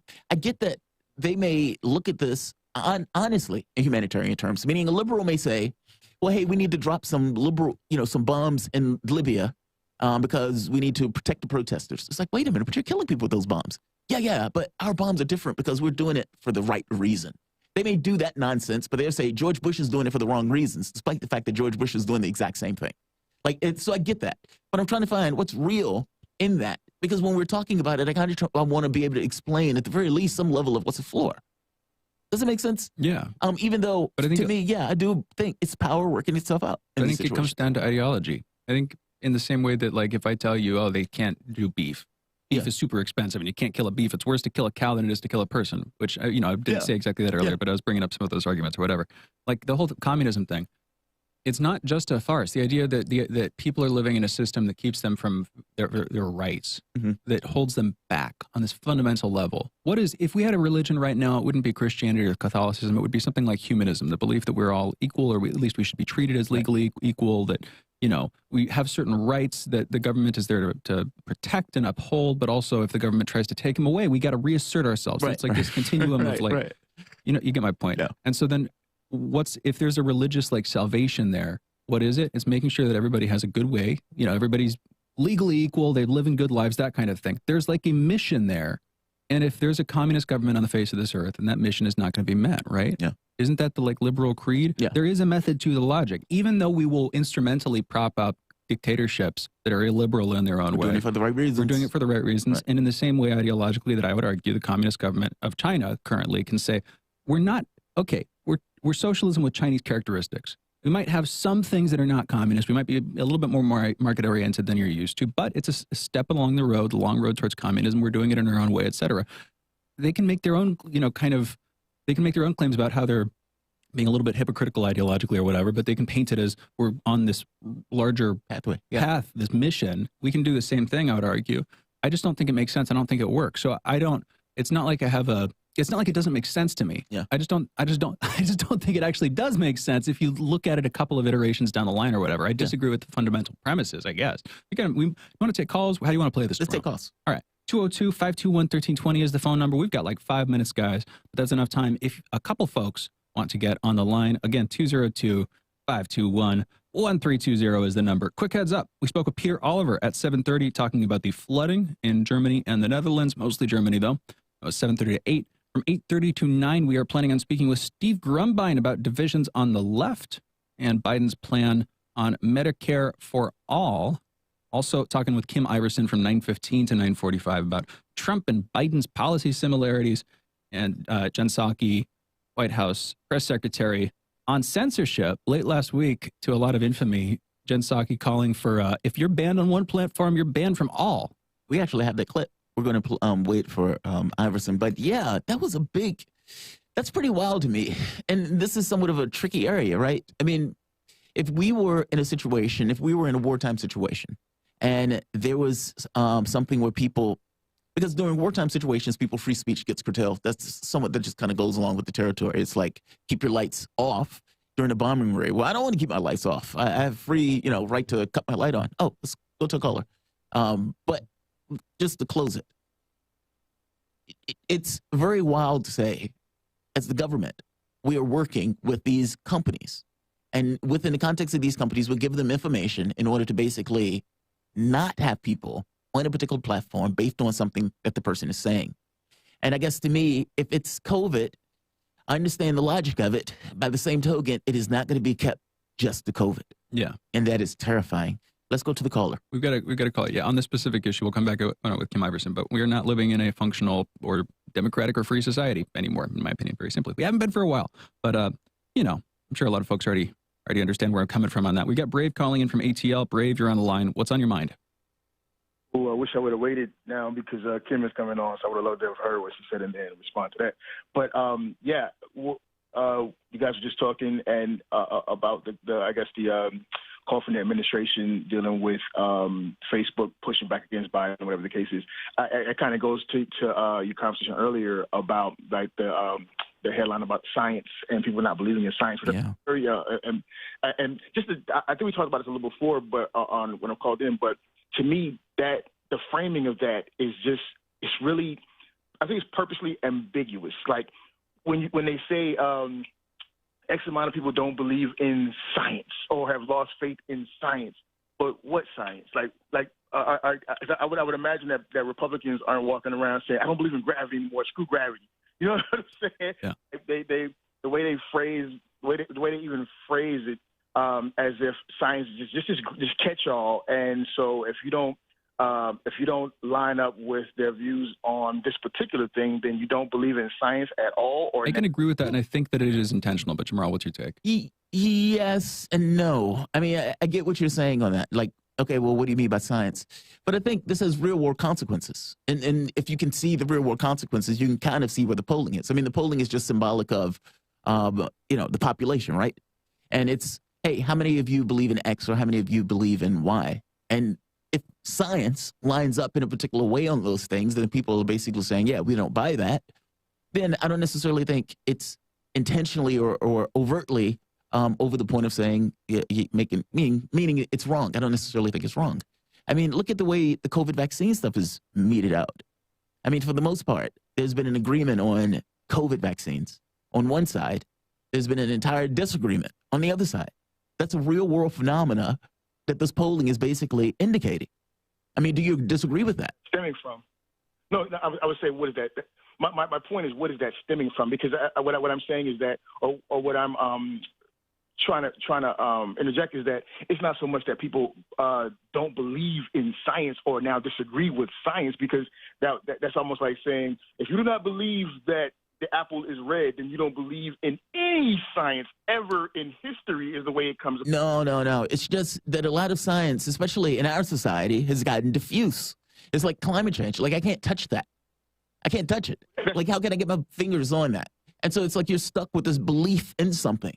And in this case, it's like, okay, scientists are saying X. But if you no longer believe in that institution in the way that, like Shane said, an industry or an institution, and I really do believe it's a deeper thing. I don't think it's necessarily a disbelief in science on some level to, I guess, err on your side on this case. I think it's a disbelief in institutions based on a distrust of things like government or things like media that has this kind of bleed over effect because science is wed to those things. It has to be wed to those things. I mean, you can't even have a media without it. I agree with that. I think that, there are things you could do to explain that, but I agree with that. Brave, we're almost out of time. What do you think about that idea? Just that it's that the organizations, we don't trust the institutions. Again, we don't trust these bodies, whether they're scientific bodies or political bodies or, journalistic outlets, whatever. Brave, what's your take? I was trying to say that's my ultimate point. It's not the science. It's the institutions, because, like you said, the scientists are saying this. Yes, scientists are saying X, but scientists are also saying Y, Z. You see what I'm saying? Yeah. An aspect of science is that people don't, and you can correlate that with like a perfect analogy is Medicare and the way they took polls on Medicare for all. Right, and they would say, well, what do you think about Medicare? But it's the way you phrase it, it's the way you term it. So if you just say, hey, do you believe in science? Or if they say, hey, do you believe in the vaccine? And then you say, well, I don't know. I feel like the vaccines are whatever.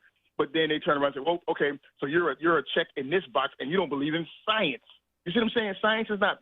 Science is not a religion, one, but two, science is not just one view. And what they're being challenged with, what people are being challenged with, is you either believe in this view or you don't believe in science. But you can have majority views in science. Exactly. And and often those turn out to be false. But nevertheless, you can have dominant views of how you're supposed to handle things. In epidemiology or earth sciences or whatever we're talking about. One note from the producer: this is like procedural or something like that.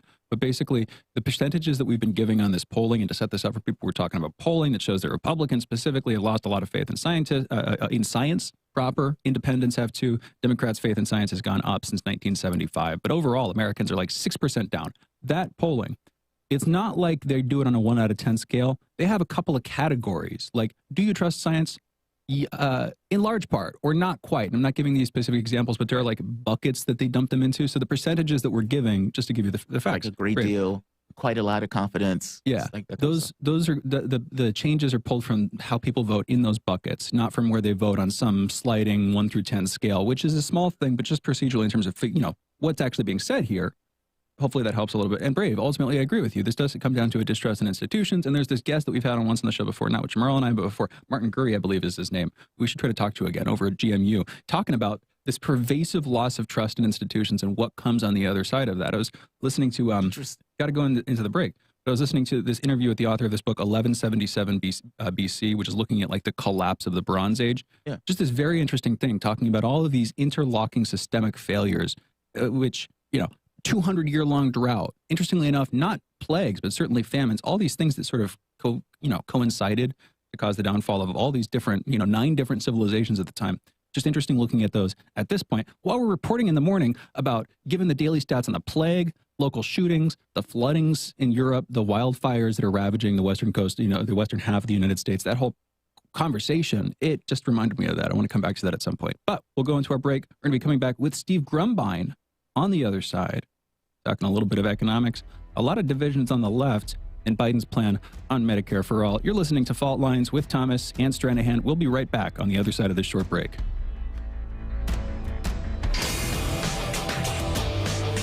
Fault Lines.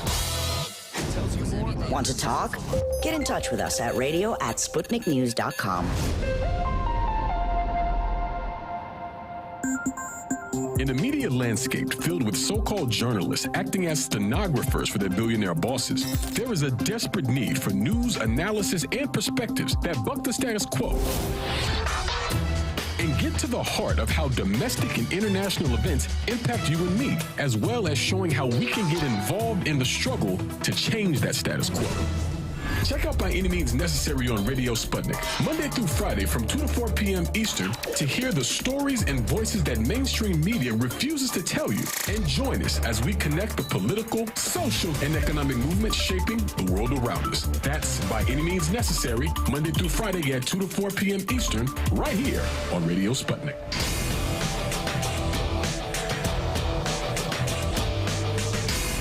Fault Lines.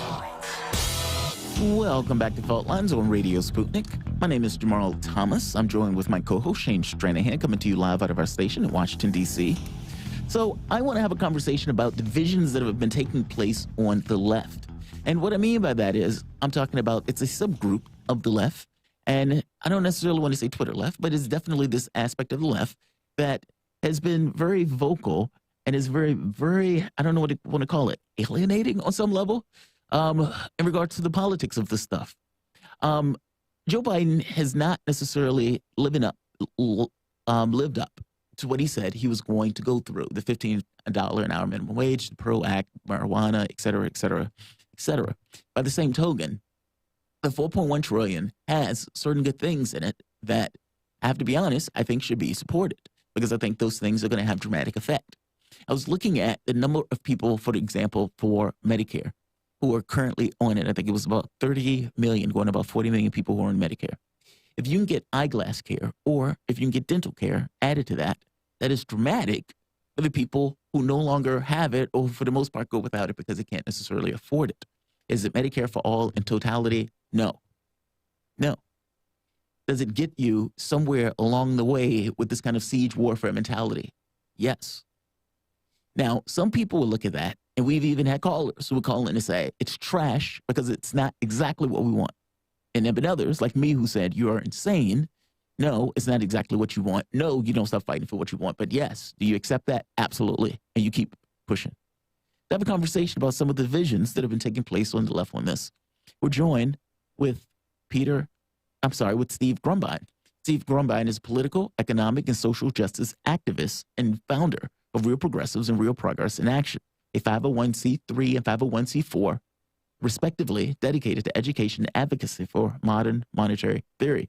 Steve, thank you for joining us, and welcome to the show. Let's have a conversation about fighting on the left. It's something that I remember you were fondly aware of, because I remember you back in your old days, people forget, but where you used to have a lot of these kind of bouts yourself, if I remember. Steve? Still do. Absolutely. Oh, yes. You said still do? There you are. Would you say you still do have Not those quite fights? at the same level, but still do. Well, I mean, I've watched, and maybe the conversation needs to take place in regards to why do you think it has devolved into such fights? I mean, I think it was the last week or two, you've had Aaron Matei, Dorr, you've had all these guys going at it. I think it was Kalinsky. And all of this is basically this massive meltdown all at once. And it went on for months. And, you know, you throw in TYT, you throw in all of this stuff. And to me, it's like, oh, man, and nothing is getting done and everybody is fighting. And why? And maybe we start there. Why such friction on the left, despite the fact that not much is getting done? I think it's the false narratives, right? We've all lived through what we consider to be gaslighting. And, you know, you go back to 2015, everybody was singularly united behind Bernie Sanders. Mm-hmm. Everyone, including the red-brown types, the naysayers, you name it.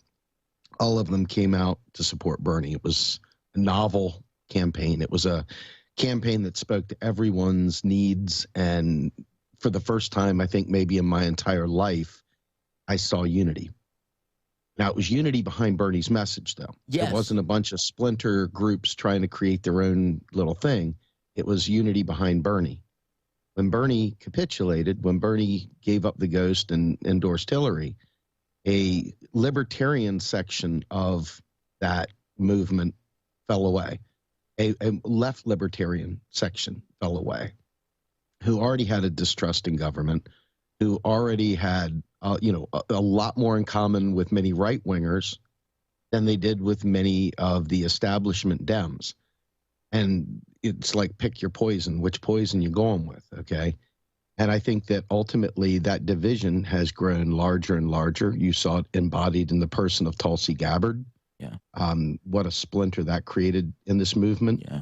You saw it with Andrew Yang, another splinter in this movement. And now you see it, obviously, with the placement of Joe Biden and Kamala Harris in there. You've got an even larger contingent of people who look at that and say, not my president still. Yeah. And so I think this division is going to continue going as long as we keep looking at electoral solutions, as long as that's the goal. We have no power. The superdelegates really get to choose that president, whether we want someone different or not. And I don't think our brains can really solidify around that fact. And so we fight like cats and dogs. Starting there, there's a lot more to it than that, but that's the simple 1-inch answer. In other words, you can't make real progress in the political system, and so failing to get anything done, you just bicker with each other. And I don't mean you, but yeah, yeah, absolutely, yes. That sounds pretty bad. But if it's that simple, then at least it's that simple to talk about. I'd hope. What do you do about it, Steve? Yes. How do you move beyond that? Well, I think you educate, right? So, I do another podcast called The S Word. We had our first all-day recording session, and it's all about struggle, and it's all about the possibility arc to socialism. And what we realized in large measure is that the country doesn't have an appetite for revolution. There's almost no appetite for revolution without, in spite of a small but vocal minority. Revolution is a thing you read in a book. It's not something you do. And it's a shame, but it is what it is. And this is the way it always is. If you try and force something that isn't there, you're going to just get swept away. So a lot of people talk about that. And I think that difference is checking out completely and whatever their vision of revolution is versus, okay, we got our butt kicked and let's just keep doing the same thing. Let's keep door knocking. Let's keep hyping the next candidate. And I think those two camps are really, really starting to pull apart from each other. And this goes back to Rosa Luxemburg, reform or revolution. This goes back to Lenin. I mean, this is not new. And I think that this concept of reform or revolution is going to probably continue for many years to come. Well, no, I think what Shane is asking is, what do you do about it? If it's not politics, and if it's not, because you're right. Educate. Well, that's it. That's all you got is educate, and hope that by educating people, getting away from the gaslighting and the propaganda, unplugging from MSM and starting to focus on, building community, building alliances, building a shared body of knowledge, a shared understanding.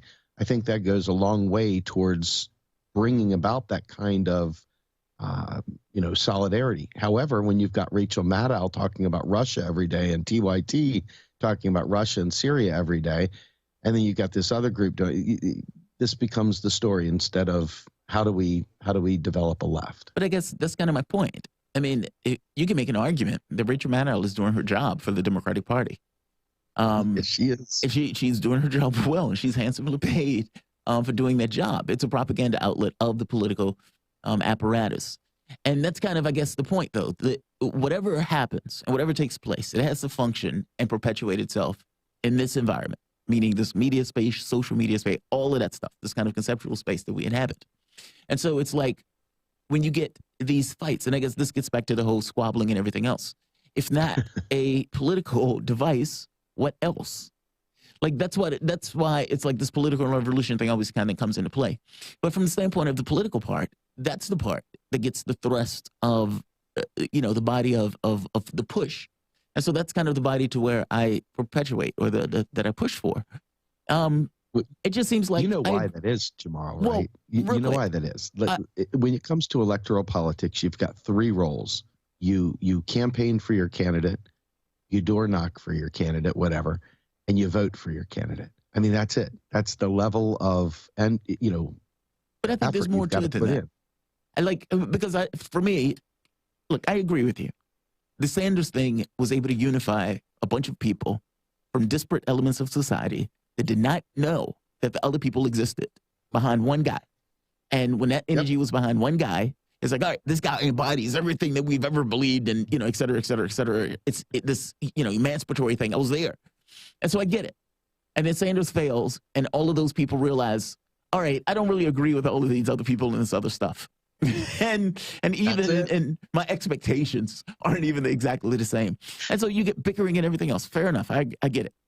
But I don't think that that's the end all be all. I mean, I do think there's something to be said for, well, what if you're not backing a candidate? What if you're backing policy?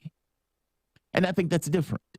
Now, if that's like a civil rights movement, if that's something else, I think that is an element of things. But then you need people to agree on policy. Yeah. And it seems like people are just going to disagree with each other on just about everything. And here's my problem with your solution, Steve. Education is just more trying to convince people of things. Exactly. Education is just more trying to change other people's minds. And it seems like people are tired of having other people try to change their minds. That's a new mad out. It seems like a lot of what we react to and a lot of what people hate about the life today, broadly, politically, when it comes to the political system, is everybody trying to constantly convince them of something, convince them that they're wrong, convince them that they're either a victim or at fault and victimizing somebody else. That gets into the culture war stuff, clearly. But even just on politics, online, I don't care whether you're watching the Young Turks or Jimmy Dore or whatever. I just know that you hate the other side right now. That's pretty much what seems to be established. And by trying to convince everybody else that you're right and that they're wrong or whatever, by trying to educate them, isn't that just it perpetuating the nature of the grievance, trying to change other people, trying to get everybody on the same page? And I don't know that we need to. What's your take on that, Steve? Well, obviously, I believe that you have to teach people because people have been propagandized. So I don't agree that you don't do that. I do agree that people are confused as to what voice to listen to, and that creates more stress. They've been used to listening to politicians their whole lives. They haven't spent an incredible amount of time learning this stuff.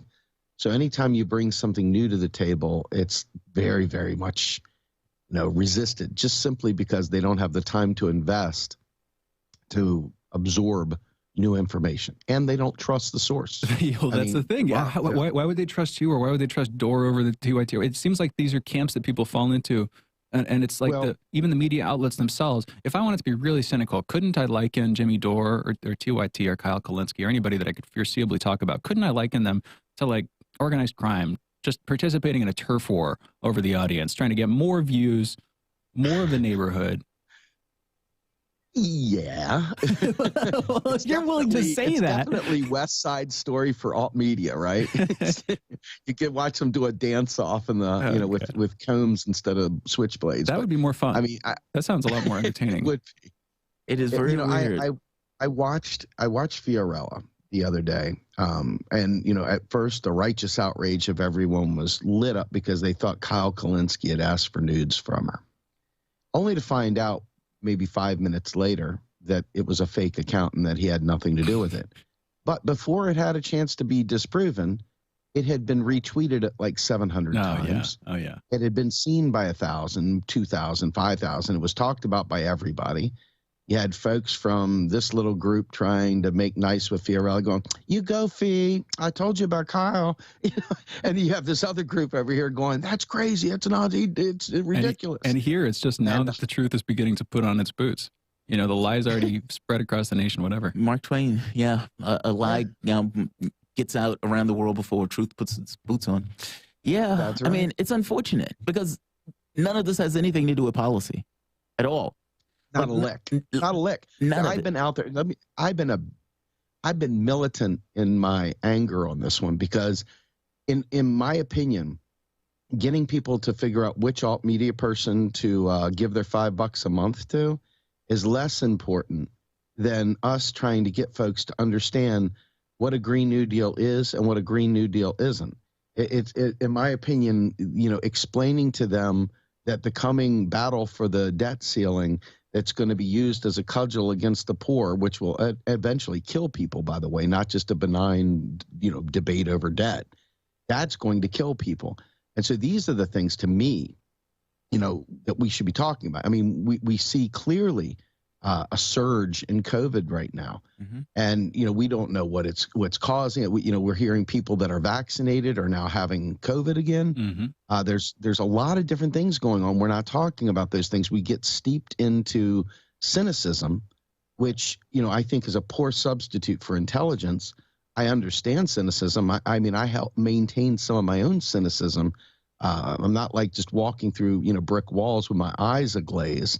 But at the same time, I think to myself, you've got to fight through the noise, and people varying degrees are able to do that. A lot of people are not. And a lot of people don't have the energy or desire to figure out what truth is, so they just check out, and then they get pissed when you try to bring it to them. So the Kyle thing, I wanted to separate Kyle Kalinske, TYT, and Jimmy Dore and all them folks over there with that fight. I want to separate that from a policy fight, because there's two things going on. Alt media wars have been going on since back in the day with H.A. Goodman and Tim Black and the whole rest of them. Yeah. Okay. Yeah. I mean, this is nothing new. Yeah. And so for me, I just ignore it. I usually stay out of it. But the problem is that bullshit, excuse my French, I think it was French. They unfortunately, that sucks the air out of the room for everything else. That sucks the air out of the room for any other meaningful discussion. And so you got Jordan Chariton out there who's literally beating the streets about eviction crisis. Yes. He's out there in the field covering the poor, losing their homes. You've got us with New Untouchables talking to these people who have been foreclosed on, had their identities stolen, like Olympic gold medalist Cindy Brown. And this isn't being talked about. Why not? Because they're busy talking about whether Kyle Kalinske asked somebody for nudes, or whether, Jimmy Dore is right and Aaron Mate is really on the Russian doll, or all the nonsense, the ridiculous stuff. And I understand Aaron Mate's need to defend himself. I understand Jimmy Dore's need to defend himself. He had a Me Too moment there. I understand a bunch of that. I don't disagree with their ability to defend themselves. Where it becomes a problem is the copycats, the downstream alt media people that cover a story of a story of a story, covering a story of a story, and it literally sucks the air right out of the room, and no progress can be made. Well, they're just trying to bootstrap themselves too. I don't know. When Kyle asked me for nudes, I sent them, and he was very kind after I sent thought them. about it too, but no, I'm sure he has no idea who I am. I'm just kidding, of course. You know what? You want to, after everything that you just said, it almost feels like it would be sacrilegious to keep going down that conversation too much more. You want to pivot here? Yeah, let's please. do it. Let's do it. Jamarl, you wrote the headline, Biden's plan is not M for all, so it sucks. What's your thought here? What's the story? That's where I was going with this. There have been some people who've looked at Biden's plan, like me, who said, hey, it's not exactly what I want, but I had no expectation of getting exactly what I want, because Biden was the president of the United States, and he said he would veto Medicare for all if he got the opportunity to pass Medicare for all. Now, an article comes out in Politico. Strange but true, Bernie Sanders takes a very pragmatic turn. And the point is, well, Sanders was always pragmatic. They used to call him the Amendment King. You can go look up the article. Because, and he basically does politics. I push as hard as I can possibly push in a particular direction to the degree that I think I can go. And then I stop. Now, we may take issue with that and say, well, wait a minute, Sanders, you could have gone further on this. You should have pushed harder on this. Whatever it is, he's an octogenarian at this point. I think I pronounced that slightly wrong, but you get what I'm saying. He's an 80-something-year-old man, or going into 80s. And Sanders, his appraisal is, all right, I'm going to be budget amendment. I'm going to be the person who's in charge of budget reconciliation. And as in that job, I'm going to push for the things that I want. And I'm going to push the budget as high as I can possibly push. I'm going to get Biden to go further than I think they would typically go. And so he says, I want $6 trillion. And people are like, he's insane. Bernie Sanders is insane. He gets $4.1 trillion in spending on infrastructure. Now, we've had people call in and say, well, it's not exactly what we want, so that sucks, and Bernie Sanders is a failure, et cetera, et cetera. And I've said those people are insane. Those people are insane. Tell that to the 40 million people that are going to get dental and eyeglass care if that gets added to the bill, which it could possibly get added to the bill. And, I guess my point is, no, you're not going to get everything you want. Oftentimes, wins are not necessarily clean, but you can't necessarily wipe the board clean and say, it all sucks just because I don't get what I want. Like you say, cynicism is not an excuse. What are your thoughts on that? Because you have to be aware of that, and I know you've hit that in your pursuits. Absolutely. Jordan and I did a show the other day about this exact same thing, and one of the things that came out was, look, Bernie Sanders is the amendment king, always has been the amendment king. Bernie Sanders takes what he can and leaves the rest. And, I'm not here to, advocate one way or the other for his entire existence. I will tell you, he is effective in the sense that he takes what he can get. It's always moving the ball further up the field. Now, that is incrementalism. Let's be fair. That is true incrementalism, but it's positive incrementalism. And so, you know, as far as you can trust a politician, I trust that Bernie's always pushing the bar as far as he thinks he can get it. Now, whether we want him to do more, like you said, that's another story altogether. But I do believe in my heart of hearts that he has his finger on the pulse. And when things don't go the way he wants them to, he takes exactly the amount that he can get out of that arrangement. So I'm absolutely on board with what you just said, Jamarl, 100%. I think the challenge here is going back to what I said in the very beginning, ironically, about how we don't really have an appetite for revolution. Okay. And the alternative to Bernie Sanders' style, the alternative to what he's trying to do is revolution.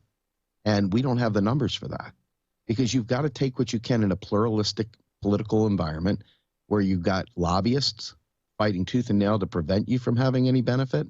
You've got the oligarchy who hasn't got a clue what regular people need. And then you've got politicians on the take. So for Bernie to get anywhere, to hold, you know, Biden's feet to the fire, so to speak, and get 4.1, that's a huge win for a guy who lived his life in austerity for the last 50 years in terms of Joe Biden's track record. So, you know, I say, Bernie, thank you. It's not all that I want for sure, but we got to keep fighting. And, you know, again, I don't put my hopes and dreams in electoral politics. I put my hopes and dreams in the people.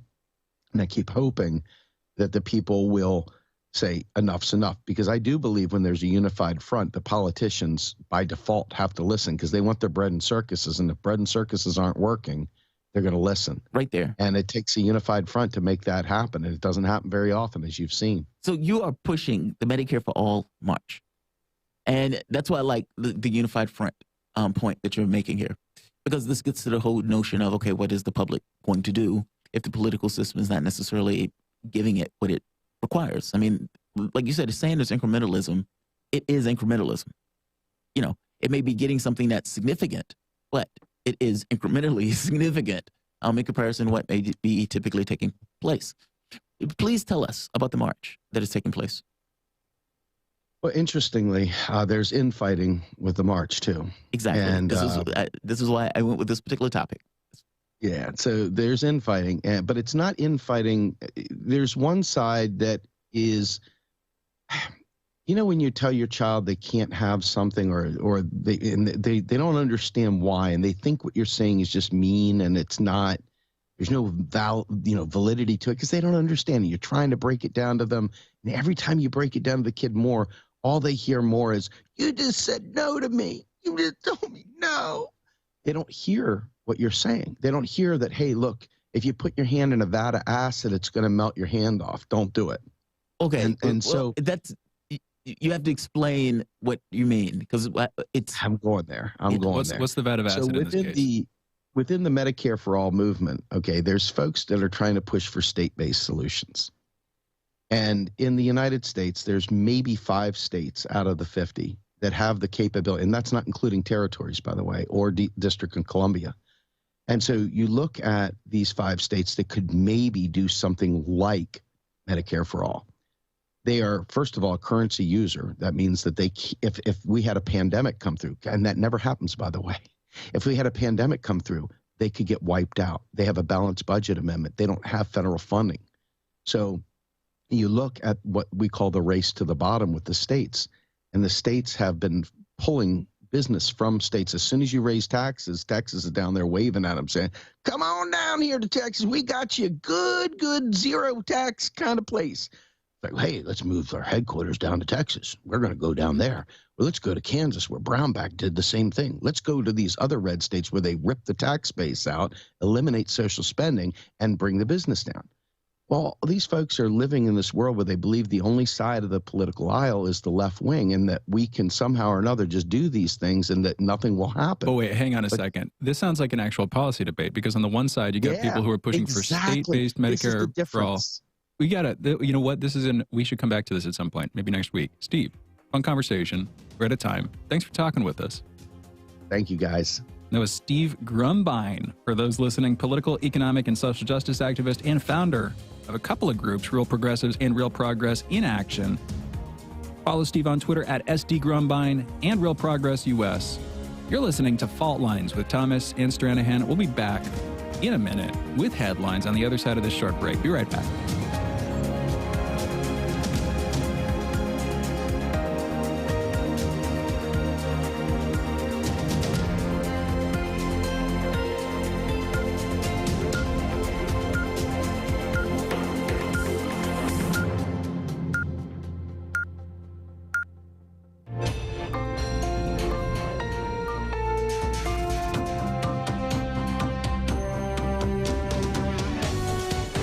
Listening to Radio Sputnik. Telling the untold.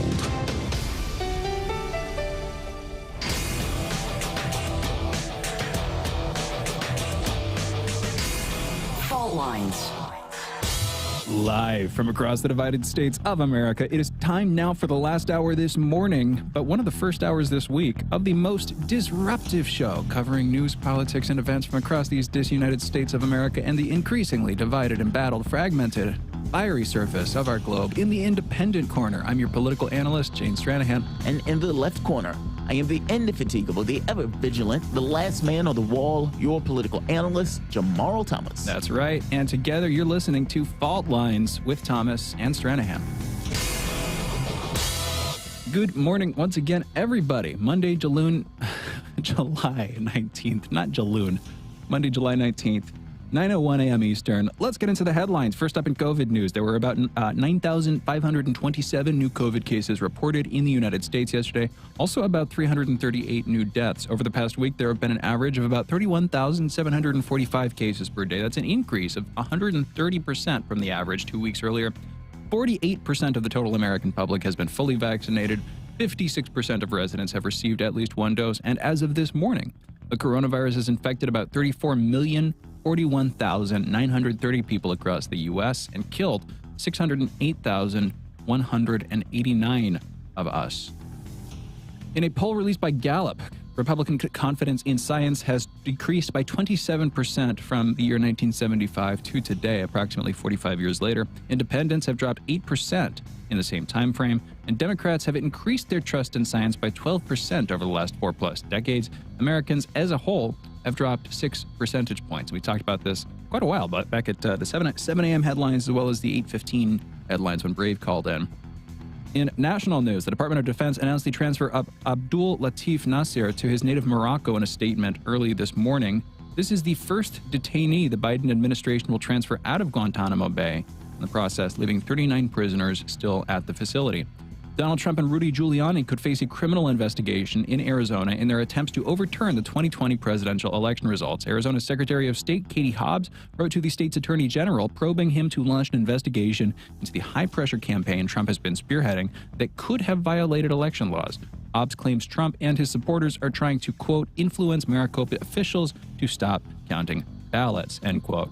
The Office of the Attorney General has written back asking for documents to support the claim. Hundreds of Frito-Lay workers are in the midst of a 9-day strike. Many workers have posted their stories across social media and have decided to do something about it now. Employees are reporting forcible 84-hour work weeks with no days off. Frito-Lay has supposedly tried to fix this, but their reputation is so bad in Topeka, Kansas, they cannot get enough staff to keep up production. I'm not going to repeat my joke from earlier. It was a bad joke. It's a bad joke. No, thank you, Austin Hughes. No, I'm not going to do that. You can check it out at the 7 a.m. headlines. Anyway, there was a triple shooting in D.C. at a Washington Nationals game on Saturday night, with 2 cars outside the game involved in a shootout, causing the issue. One female fan was struck in the gunfire and is expected to make a full recovery. She was reportedly stuck in between the 2 cars involved in the shootout. 2 suspects were taken into custody and are being questioned by police in the hospital. In international news, the Biden administration today blamed China for a hack of the Microsoft Exchange email server software. That hack compromised tens of thousands of computers around the world. The attack targeted an unidentified American company and demanded a high-dollar ransom payment for the return of valuable information. The company nor the content has been made public knowledge. Japan is making a push to curtail the spread of COVID-19 at the Olympics. Their most recent efforts involve collapsing beds. I saw these. I'm going to come back to this in a couple of minutes. These sleeping structures are designed to disincentivize sex. They're made to only support the weight of one person. They're made with a cardboard support system, and the beds are entirely recyclable. recyclable, surprisingly sturdy apparently for most uses, besides, two-person push-ups. That's the euphemism. It's only so PC. South Korea has one of the lowest fertility rates in the world, resulting in hundreds of schools being abandoned after running out of kids to teach. As schools slowly emptied out over the past 4 decades, some provinces have started to breathe new life into them, turning the former schools into galleries, community centers, even cat shelters. Instead, unrest is ongoing in South Africa following the arrest of Jacob Zuma. In tech news, Japan has broken the speed record for the internet, setting up a 319 terabit per second connection, almost double the record set last August of 179 terabits per second. They achieved this by upgrading every part of the pipeline. In Earth and Science news, Germany, the Netherlands, and other countries in Western Europe are still recovering from the flooding that began late last week.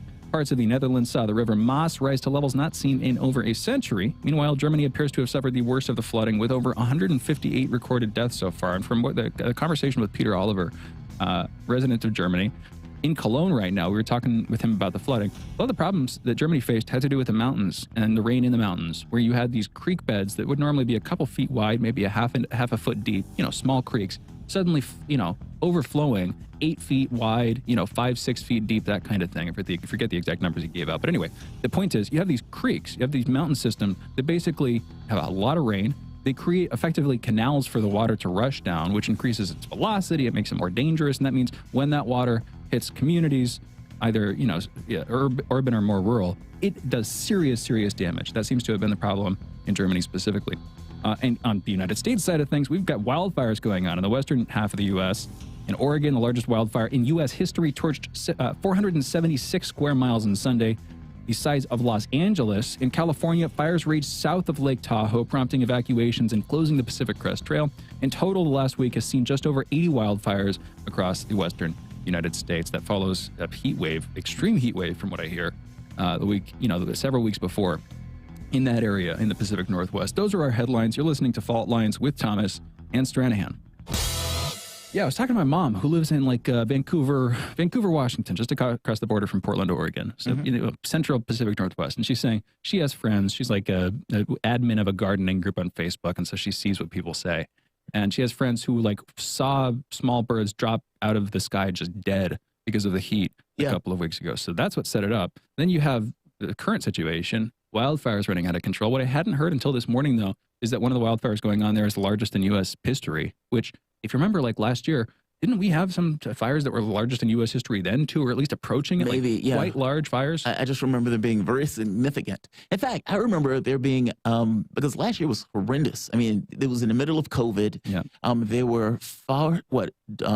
There were tornadoes, but forest fires or something?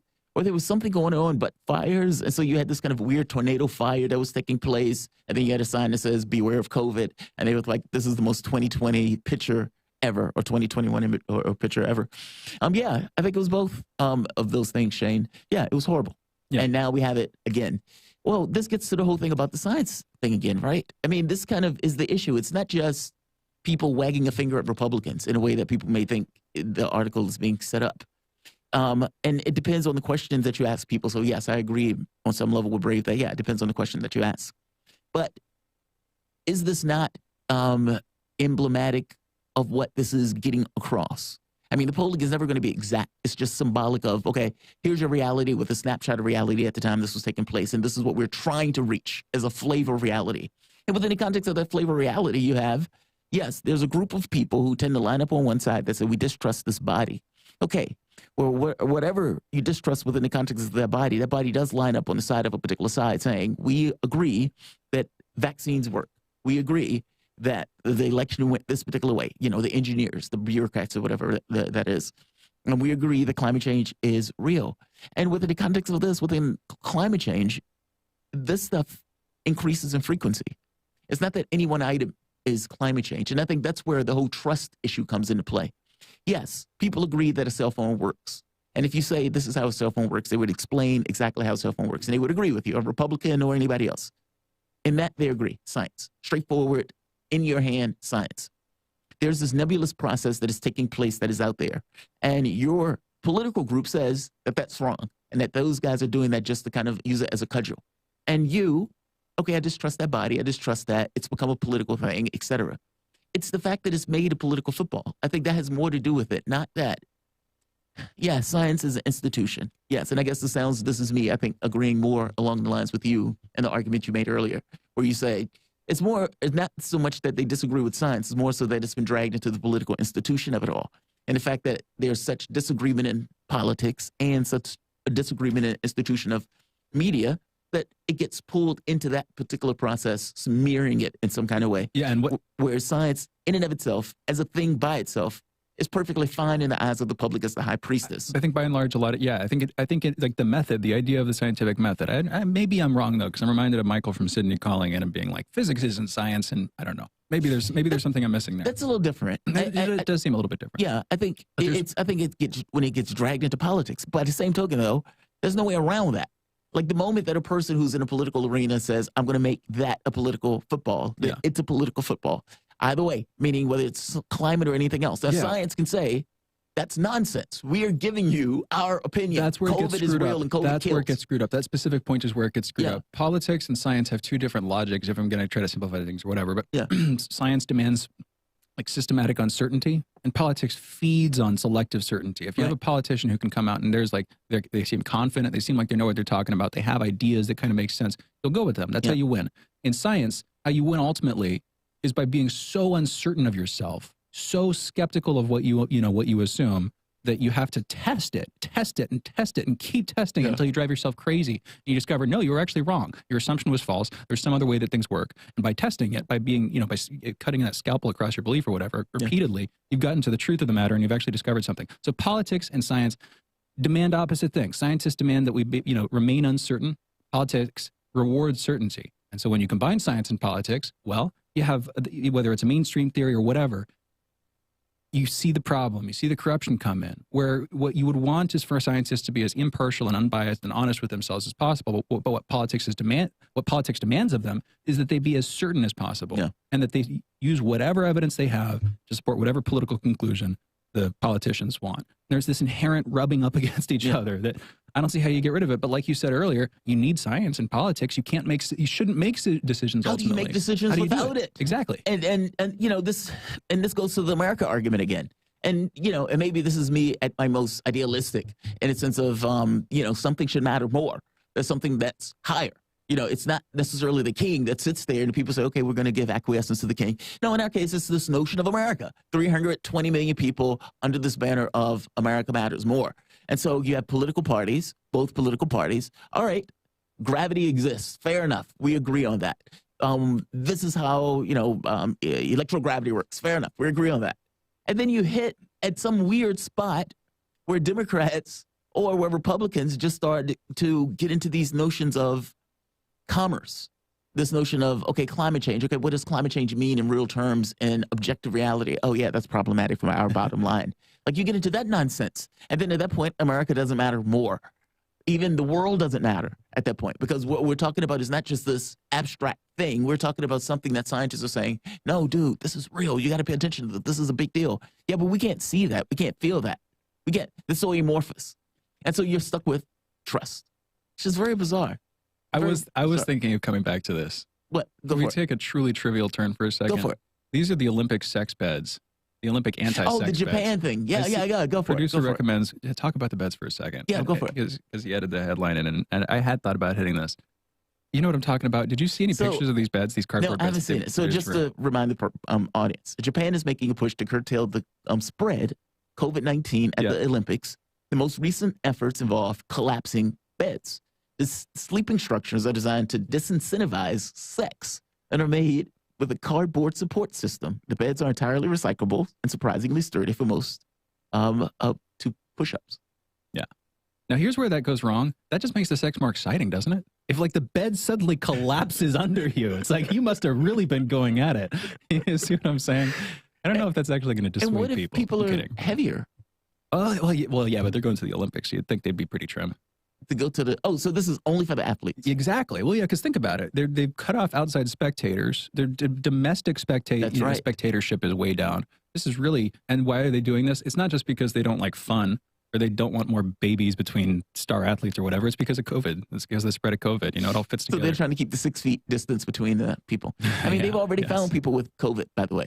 That was the other part, that some of the athletes have already come down with COVID. Mm-hmm. And this is the Delta. We haven't really talked about that this morning, but it was breaking last week in its own weird way, coming out of over the weekend too. The Delta variant and the rising case counts and the fact that vaccines don't fully protect you, and the Israeli government saying that Pfizer seems to be less effective against the Delta variant. The conversation which we have had months ago, like any good outlet, we've been hitting the story for a while. We kind of get in front of it. The variance in the relationship with vaccines, still undetermined. You can't see it in advance exactly, but the assumption is, and this is where Fauci months ago saying, post-vaccine, we should all still be wearing masks. Starting to kind of make more sense now. I don't know if I like it, but the point is, it's real. People can get reinfected with COVID after they get a vaccine, it seems like. It seems like it's way less serious, but nevertheless, it means it's going to keep circulating. You're going to keep getting this problem. And where does that leave us as a nation on this? Yeah, where do we go from there? Because, at the end of the day, the people who are basically getting infected were the people who weren't vaccinated. Yeah. Meaning the Petri dishes were the people who didn't believe in the vaccinations, who didn't believe in the mRNA, the scientists and all of that stuff. I mean, that's basically what we're saying. And so it's like, all right, we have one segment of the population that says, okay, we don't buy this stuff. And it is adversely affecting the other part that did. What do we do with that? Like, I mean, we're talking about 48%. And for Tucker Carlson, I even have the video where he is chest thumping, or at the very least pushing this notion again to his audience that already doesn't buy the stuff. Now, the doctor that we had on had basically made the point of saying people like me are not really protected by the vaccine anyway because of either transplants or either previous medical stuff that have compromised the immune system. Like, I mean, and you would see people walk into stores confidently without a mask and just. Now, my wife is like, oh my gosh, she's horrified by this because even though she's been vaccinated, she still knows, yeah, we've seen a rising case count. I am unsure of whether the vaccinations are protecting me or continue to protect me because people like that guy thing is walking in the store. Yeah, it's the variant thing. Yeah. It's aggravating. Yeah. Well, I don't even care about that too much, but it's the reason that you should strongly consider it at this point is the variants. Yes. Yeah. Which I guess it's foreseeable. Yeah, the Tucker Carlson, the anti-vax thing on Fox is still pretty bad. I've heard that there's more to the Brett Weinstein clip that we played. Like somebody was trying to link me some stuff on Twitter, but it's above my pay grade. Yeah. I can't understand they're talking deep virology and vaccine making and. Yeah, but there's a framing and there's context. Yeah. Anyway, we might want to close this one out. We'll be coming back and we might touch on some of this stuff too, because this is sometimes a divisive topic with our next guest and always fun to talk about with her, Kim Iverson. We're going to be coming back and we could be talking COVID. Right now, the plan is talking about Trump-Biden policy similarities and Jen Psaki on censorship. We might even bring up the Luke Harding Guardian story trying to resuscitate Russiagate, despite the protests of even the liberal Russia watchers, the Russia hawks, who are like, wait, you're they really didn't even going bring up the story. Exactly. And then when they did, they're like, wait, you're really doing this again? Yeah, right. Come on, Luke. Right. Didn't you get burned? Once burned, none learned, apparently. Anyway, we got to go into a break. We'll be coming back with Kim Iverson. You're listening to Fault Lines. Be right back.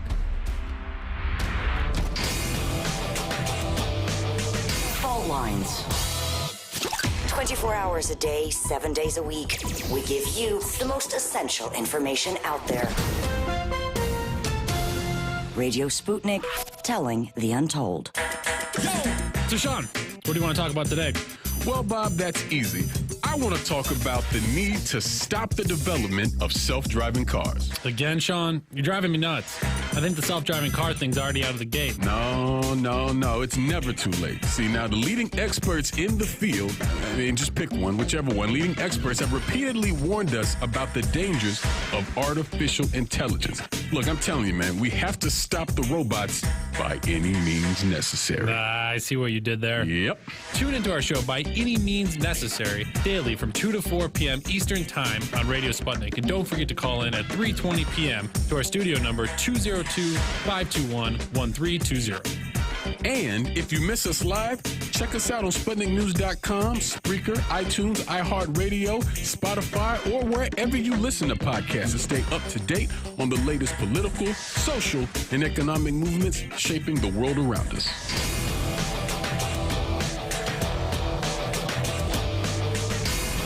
Fault Lines.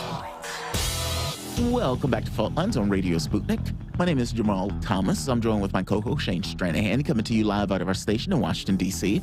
If you guys live in the area, you can catch us on radio at 105.5 FM and 1390 AM. We're also in Kansas City at 102.9 FM and 104.7 FM. If you guys are digging what Shane and I are putting down, whatever platform you're consuming this content on, give us a like and share that audio or video. If you want to join in on the conversation, you can do so with a chat, a tweet, and of course, you can reach us by phone at 202-521-1320. That is 202-521-1320. Your engagement helps make this show what it is, so definitely don't be shy. So Jen Psaki at a recent press conference alerted the press that the Biden administration was basically working with social media outlets to stem the tide of misinformation associated with COVID. Now, part of this comes with a contradiction or somewhat of a problem. It's not a contradiction, just somewhat of a simple problem. The Biden administration needs to increase the amount of people who are getting vaccinations with the idea of slowing the spread of COVID. With the vaccination rate being at 48%, that is not enough to get this quote-unquote herd immunity that they want, within a range of 70-something%. You've had many on the right that have been pushing hard against this notion, despite the fact that, as Shane mentioned multiple times, Donald Trump doesn't have an issue with the vaccination issue, especially since he's the one that basically got it off the ground. And so you have this weird issue in your society where one aspect of the society says, yes, we believe in X, and the other society says we believe in Y, and the Biden administration is trying to up that number. Well, how do you up that number? In their heads, well, we have to go after even social media. So Psaki disclosed that the Biden administration was working with those companies. We're going to have a conversation about this with Kim Iverson. Kim Iverson is an independent journalist and host of the Kim Iverson Show on YouTube and is a guest on the show, one of my favorite guests, actually. Kim, welcome to the show. Thank you for joining us. Hello, good morning. Thanks for having me. Absolutely. And it is early morning where you are. And so thank you. I know it's always early there. So thank you for joining us. It's all right. I went to bed early last night so that I'd be all fresh for you. Oh, thank you. Thank you. So yeah, the Jen Psaki thing was pretty alarming. So let's play the clip. And it's alarming to me because it's such, jump of the shark might be too strong, but it is one of those things where it pushes the envelope in regards to this government working with private industry in order to police what people say on supposedly private platforms. Let's play the clip. We raise for them in our direct channels, of which every administration has always had with every social media platform, that we are seeing this trend. It's troubling. That information's inaccurate. But specifically, so you're not going after, you're saying these are general areas of misinformation that you should take a look at, not specific posts. Yes, it is also publicly available who the individuals are who have spread most of the information. It wasn't publicly available by the United States government. It's publicly available information. Okay, we have one more clip from her. Let's play the next one. So a couple of the steps that we have, that could be constructive for the public health of the country are providing for Facebook or other platforms to measure and publicly share the impact of misinformation on their platform and the audience it's reaching.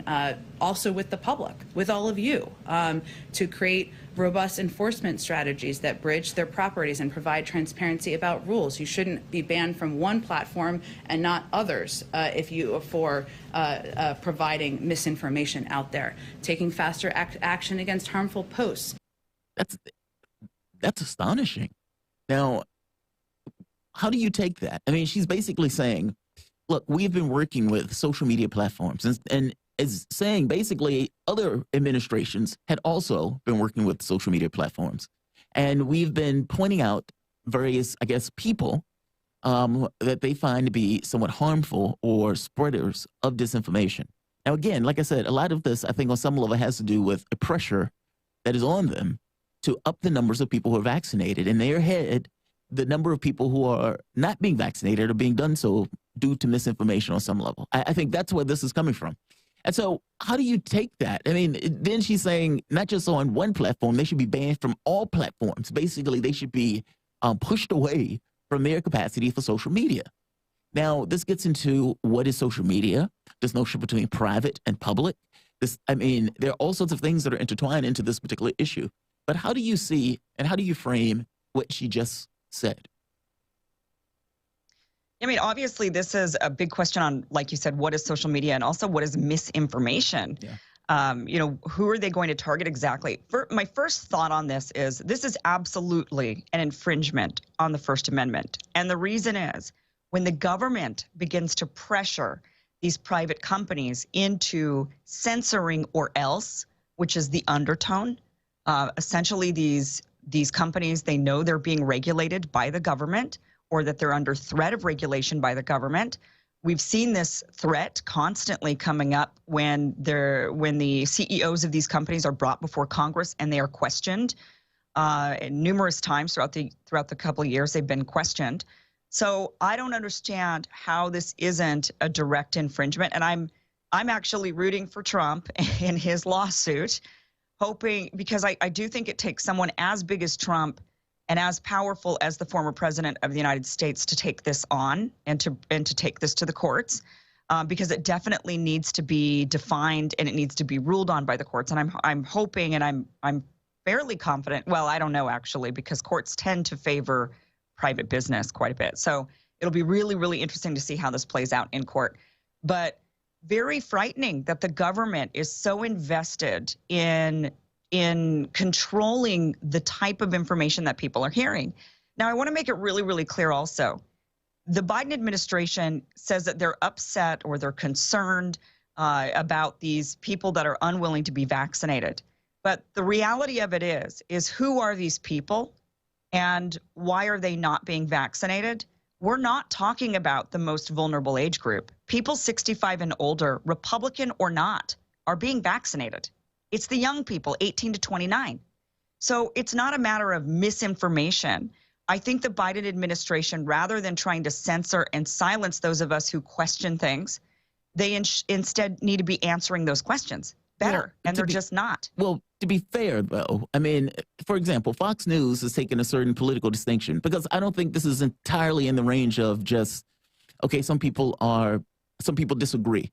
I mean, this has become a political distinction at this point. I mean, I've seen people clap at CPAC at the number of vaccination rates not being enough for herd immunity, meaning it's like Biden is not going to get the number that he needs for herd immunity, and then people actually clapped. Yes, he's not going to get that number because it is not going to be used. It's not going to be politically advantageous to Biden. But think about what we're saying for the moment.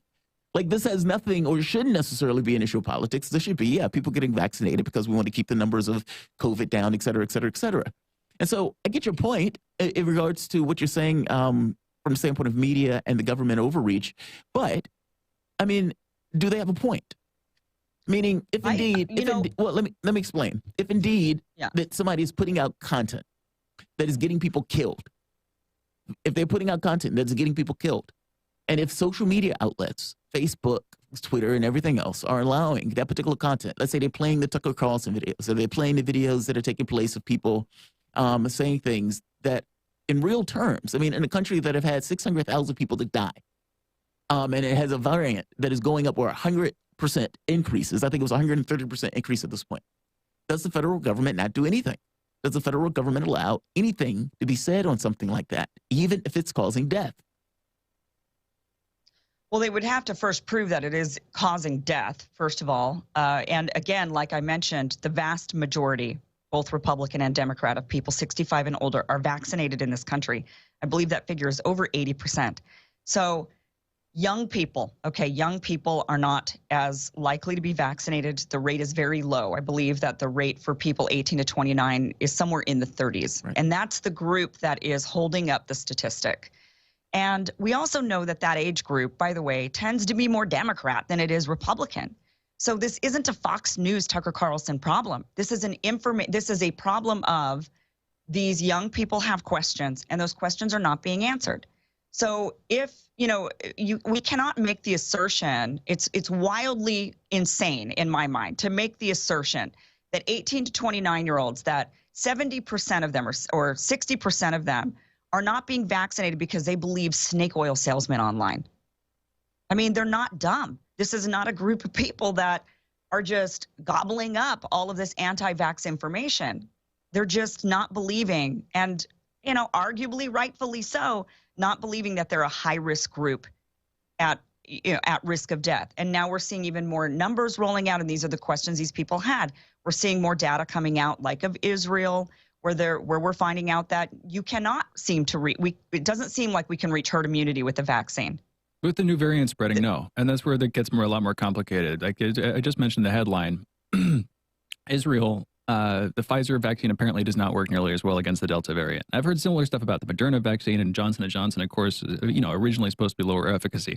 I guess my point is, with any one of these vaccines, with these new variants coming out, the policy program going forward, I don't see how any government can lay out clearly, okay, this is what we do. What's the actual answer here? So we're going to have round after round after round of vaccines to deal with any given combination of variants that might pop up. What does that look like? How expensive is that going to be? What's the timeline for that? There aren't answers waiting in the wings on these questions. Therefore, I get why governments have been hesitant to understand or to try to explain themselves. That's not heartening, though. That doesn't exactly leave me feeling any better about the policy. And ultimately, I 1000% agree. If they're going to deal with this, it's not, the way to deal with it isn't by just keeping people from being able to talk about it, which just makes them trust you less, but by talking to them about it, trying to make your case, trying to explain yourself, and taking all comers while you do so, because that's how you assert yourself strongly in the information space. It seems like they're operating from a position of weakness here, like they're supine. In other words, instead of making their case, they're keeping. That's exactly what's happening. They're keeping the other side from making theirs, and it is goddamn dangerous. It is so dangerous. I remember people have been talking about this for a long time, and I always hear their arguments, and I always want to echo them. Every crisis is going to be leveraged by your political system to try to make your political system more powerful. Every crisis, and there should always, therefore, be a concern. Hey, even though we're in this crisis right now, any powers that we issue, we should strongly consider what precedent we're setting everything here. I don't hear that conversation on this at all. I hear it maybe with some alternative media outlets, but we're not having it. Republicans are pushing back, in a limited way, which is good to see, and I wish more Democrats would too, but it doesn't seem like the media is actually having the conversation about this. It just seems like we're hearing, are you seeing this too, that we're just seeing the argument take place, but we're not actually having it? Does that make any sense, Kim? Yeah, I mean, and they've done this not only with this type of information, but, as Jamarl knows very well, they did this when it came to the election, claims of election fraud as well, where they just shut down even conversation. Yeah. You're not allowed to disagree or agree online, or you will be demonetized. They didn't even want the conversation to take place. You guys both experienced that. You both got demonetized for a bit there, right? Yeah. Just to be clear, though, 67% of Democrats, so I'm looking at, this is polling, this is KFF, and they are making the point 67% of Republicans definitely not getting the vaccine, compared to 12% of Democrats not getting the vaccine. 41% of Democrats. What percentage of Americans? That's a really low percentage of Americans who are definitely not getting the vaccine. It's like 10%. I know. I guess the point that I'm trying to make here is that it gets worse. And it became a political issue. It became a political football issue. I mean, this gets to the conversation we were having earlier today about the Republican and the 49% difference between Republican and Democrat in the way that they're looking at science as an institution. I mean, let me ask you this. Why do you think that those young people distrust the vaccinations? And do you think that social media has anything to do with that at all? Or political affiliation have anything to do with that at all? Well, I think that social media, the one thing, the part that social media plays is that it assures the person when they're finding others who agree with them, that they are not alone in their thinking and in their questions. So that is the role that social media plays, is that it gives people an ability to engage in some sort of groupthink, whether that groupthink be positive or negative. But as far as, why are they still hesitant to take the vaccine? Well, I think that's obvious. In the news, when you turn it on, for one, they told us the vaccine was perfectly safe. And now we're seeing, oh, wait, this one's put on pause. Now this one causes blood clots. This one causes myocarditis. This one possibly, there's these various issues that suddenly keep cropping up, and it's okay. Now we're putting a label on this, and we're putting a label on that, and it Nobody's really ever said perfectly safe. Nobody's said perfectly safe, and I'm saying nobody has ever said medicine is ever perfectly safe. But isn't it the case that some of the people who are worried about vaccine injuries and all that, weren't they just called anti-vaxxers and suppressed any criticism they gave, basically? Like, there are two sides to that argument. But and I'm saying this as somebody who's like largely pro-vaccine and was saying, hey, the Johnson & Johnson, what was the name of it? Cerebral venous sinus thrombosis, I think, if it comes back to me correctly. I didn't think that was just a good enough reason to stop the Johnson & Johnson vaccine. And part of my argument was, by doing so, you're dragging all of vaccines through the mud, the name of these things, because it doesn't seem like actually that big of a deal. Now, Kim, you and I disagreed on it back in the day, but my point is that was where I fell in that argument. Nevertheless, though, I have to agree with you, or at least I will make the case. It seems like there's a big pushback against anybody who gives any criticism of vaccines in general, which is ascientific. That's where I fall on this. Where do you, Kim? Yeah, people are being told just for having a question about a vaccine that has not been thoroughly tested. There is no way to claim that it has been when it just is brand new. Yeah. And so we're finding out these side effects as time goes on, and they're putting the labels on it as time goes on. And that just, I think that validates the hesitation that many Americans have had, which is, I just want to wait and see. And a person that wants to wait and see and who says, I just feel like this is really rushed and we're not even sure about this, is labeled an anti-vaxxer, is labeled as somebody who's believing some sort of snake oil salesman online. And it's completely unfair to the legitimate criticisms and the legitimate concerns that millions of Americans are having. And rather than silence them or label them or say that they're listening to Tucker or they're believing in anti-vax information, rather than going down that road of a straw man argument, we should be having these discussions and saying, yeah, you know, the reality of it is, had the government been more upfront about the limitations of these vaccines, or at least the unknowns, then we wouldn't be in the situation that we're about to be in now when America largely starts to discover that the vaccines did not stop the spread with the Delta variant. I have no idea. As much as I have no idea what you're talking about on this one. I mean, like, honestly, I can look at the numbers right here in regards to the skew between one group that says, I will never get the vaccine. 67% of Republicans, I would never get the vaccine, compared to the skew of 21 or 41% of Democrats. And then right, again, you're talking about 10% of Americans. We don't need them anyway for herd immunity. So what does it matter? Stop focusing on them. No, Look I'm at making the the other point Americans, that this the is rest indicative. who say they're unsure. I know, but it's still indicative of this kind of skew in the way that we're looking at, or the population is looking at vaccinations and how, and whether or not the people should get the vaccinations. I mean, the reason why I'm pointing out just our calls and stuff, because it's not just Tucker. It's almost like the party itself had taken a certain purview on this notion of either vaccinations or masks all along the way. I don't know how you're hearing that. I mean, are you watching enough Fox News? Because every time I turn it on, they're talking about how great life is that they've been vaccinated. That's what I see when I watch Fox News. Okay. Well, and something Tucker else. is Something else that's interesting about this, sorry, Kim, just briefly, but like something else that's interesting about this, the Republican-Democrat thing, like we brought up early on in the conversation, Trump could be taking credit for this, and he was during CPAC, not the most recent one, but when he was speaking before. Operation Warp Speed appears to have worked. Now, Biden is able to capitalize on that, but for his Republican base, even though it's weird messaging, Trump could make this his thing, and he did back then.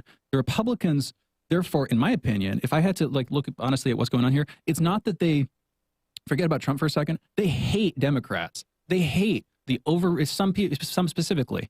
It gets a little bit more extreme and fringy. But the idea, these people are telling us what to do. They have no idea what they're talking about. They're talking about Fauci lying to us. Hate Fauci. Hate him. And if that weren't there, and admittedly that's hard to get rid of, but if they felt like, okay, these guys aren't trying to bamboozle us, they're being honest, they're being humble, whatever, I can trust them. If they felt like they could trust the establishment, Biden's establishment, I don't think they would be anti-vax, because Trump is pro-vax. Therefore, by going along with him, you get rid of all cognitive dissonance, everything kind of works. I just think they really don't like the people that are telling them to do this stuff. Isn't that, what's your take on that, Kim?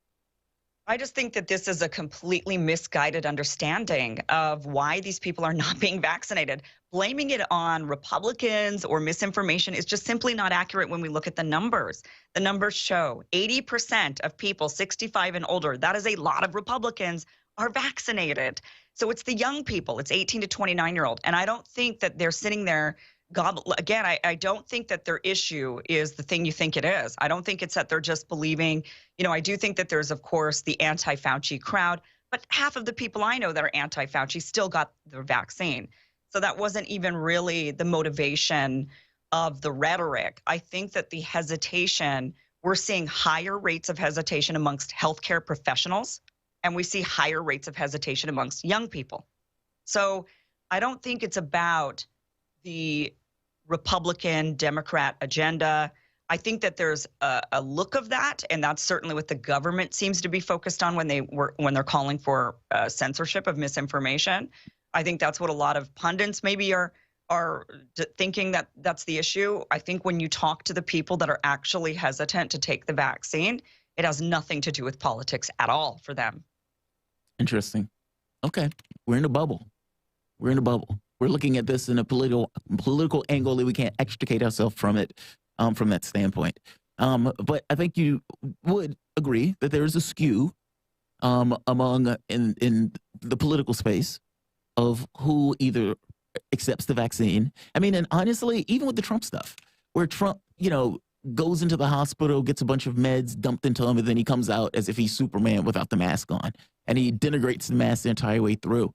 I mean, it became a political football. Fauci became a political football. I don't think the energies of that stuff just goes away. And I think we went into... Go ahead. Have you ever heard of the study? Have you heard the study of the liberal brain versus the Republican brain, the liberal versus conservative brain, and how they were able to? Jonathan Haidt. Have you seen that? Yeah, I think Jonathan Haidt, the author. I think I even have that book. Like the conservative mind and the liberal mind. Yeah, that kind of something thing. like that. Yeah. So my point on that is, I don't think this is political. I think this is the way the brain works for these individuals. Oh, that's problematic. That's going to be so problematic. But go ahead. I'm sorry. Explain.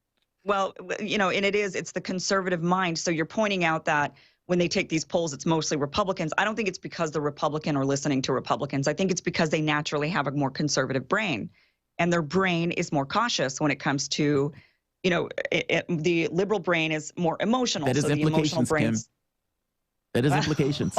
That is problematic is the word. That is problematic, to put it mildly. I went to one of these conferences where the guy, he was giving this kind of Jack Fresco conference about this kind of let's say this utopian society. It's not utopian, but let's use that as our benchmark for people to understand it. And he was making the point of like, look, I study psychology. I'm a psychology major. It's what I do for a living, etc. And that won't work because some people have a brain that is configured in this way, and people have brains that are configured in that way. And the guy who was pushing it was like crushed by this lecture. Is like arguing with the guy, and the guy's like, dude, it's not me. He says, I can show you these models to show you how the brain is constructed and so forth. No, it's problematic. If we ever had a society where people were functioning based on, all right, here's the scientific understanding of the world, etc., and you get there, in the same way that you get people who just wouldn't accept it, those people are configured to just not accept that premise. Well, they're not configured to not accept. Conservatives are just configured to take things slow. That's why they are so slow when it comes to change. They're conservative. So, right. That's the whole point of that type of mentality. It's that is just the they're whole conservative. Point. Well, yeah, but I also don't I don't want to reify that, or I don't want to make that like that's in some sense the progressive conservative. And I've read that book. I forget the name of it, but Jonathan Haidt, I think, is one of the main authors of that paper. Certainly one of the main researchers on this, and he goes over quite authoritatively, and with good logic and evidence, all these differences. But at the same time, it's not like we're two different classes of people, and the same person can be conservative in one way and progressive in another way. And I would argue that a lot of modern progressives are, like, in a weird way, quite devoutly religious in a secular sense, with this whole puritanical focus on moral purity. I don't know. But I think you get where I'm going there. And I just don't buy the dichotomy completely. We know that there's the brain's function with left brain, right brain people. Some people are more emotionally aware and astute, and some are not. And we know that this, I don't think, has anything to do with, I think you're like equating it to the bell curve, and I think that's not accurate. I don't think that's. And I wouldn't think it maps onto IQ, which is often when people bring up the bell curve, that's where that goes. But I don't think anything, I don't think that, I'm sure people can map it. You can try to do statistical correlations. One thing here, though, this is something we were meaning to talk with you about, the Trump-Biden policy similarities, the idea that Trump and Biden, if you look at what Biden is doing, in a lot of ways, it actually probably would line up with what Trump was doing, specifically on immigration, but even on the coronavirus. There are only so many things only so many ways you can respond to a crisis like this. And in a lot of areas, whether we were talking about the coronavirus or we're talking about the border, it seems like Biden and Trump actually kind of line up. And yet, of course, you can pull out the whataboutism. The media is not treating Biden with anywhere near the level of criticism or scrutiny or whatever that they treated Trump. Any general take on that issue? Do you agree, disagree? Where do you fall, Kim? Yeah, I agree that Biden has largely just continued all of Trump's policies. So there's been very, very little change when it comes to the policies that Biden ran on, saying we've got to bring back the soul of America and whatnot, and saying that what all of these policies that Trump had enacted were wrong and terrible and bad and whatever. But he hasn't done anything really different. So he's just largely continued all of Trump's policies with minor tweaks that are really just lip service at this point. Well, yes, lip service to a certain degree. If Biden is able to get past, let's do this. Let's bring you back and let's continue this conversation. If she's able. Cable? Yeah. Kim, yeah, we're Yeah, no problem. Are you able to stick with us through the other side of this break? Yeah, if you want, sure. Thank you. I appreciate it. And we're going into a break. We'll be coming back, keeping on talking with Kim Iverson. You're listening to Fault Lines with Thomas and Stranahan. We'll be right back on the other side. Fault Lines. Tough questions are the most powerful weapon we have. As long as you have questions, we'll keep asking.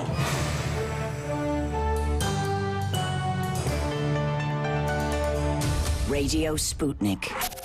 Telling the untold. Stuck in traffic? No problem. Stay informed. Stay tuned to Radio Sputnik on 105.5 FM or 1390 AM in the Washington, D.C. area. Need more? Follow us on Facebook or check us out on SputnikNews.com.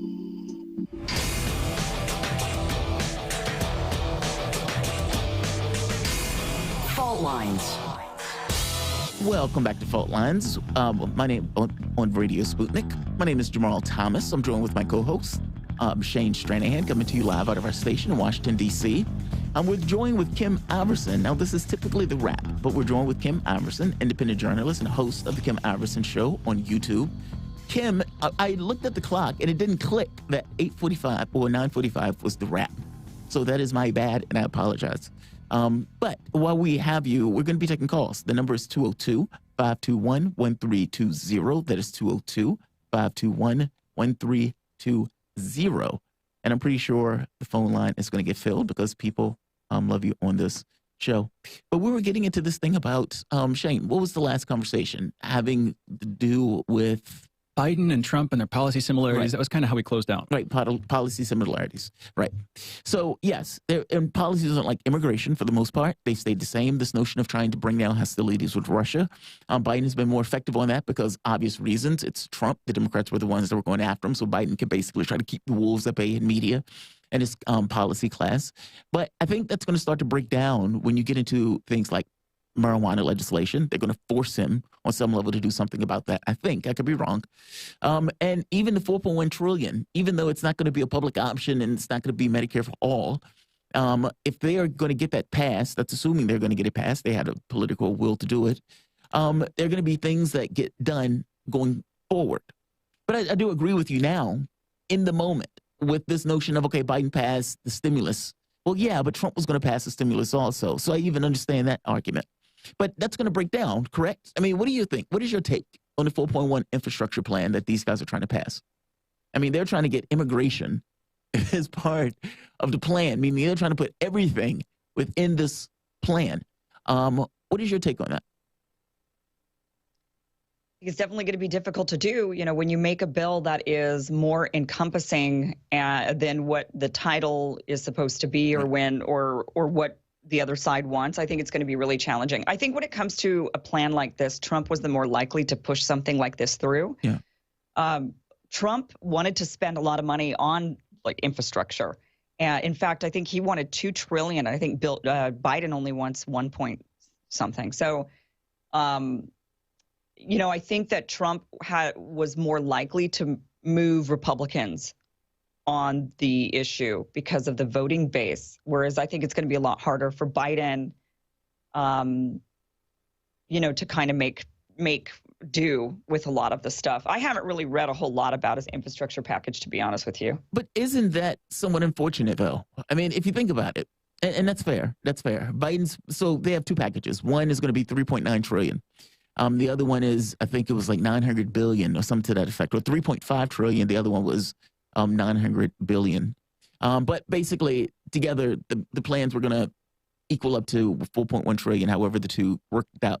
One was going to be done through budget reconciliation. The other one was going to be done through Republican bipartisanship with the Gang of 10 that Biden was able to bring together that was going to go along with it. I'm sorry, 600 billion. The other one was 3.5 trillion. So the thought was, okay, we're going to have two paths, and both of these things are going to go at the same time. Now, they're going to go it alone on the 3.5 trillion one. And that's the one where these guys are like, okay, we're going to try to add in some kind of immigration plan, and we're going to try to add in this and that. That's that particular plan.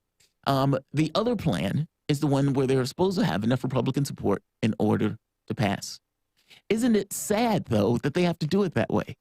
I mean, if indeed that this is going to be something that's beneficial to their population, and if indeed the public would probably agree with it, if you poll the public will agree that, yeah, we would like money coming into our particular population.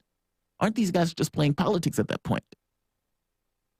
Yeah, of course they are. I know, but that's horrendous. That's horrendous. Like, that gets across this kind of falsity of the system in this kind of very clear way. Mitch McConnell giving the speech saying, yeah, on one side, the public is going to love it, but no, I'm not necessarily going to push for it.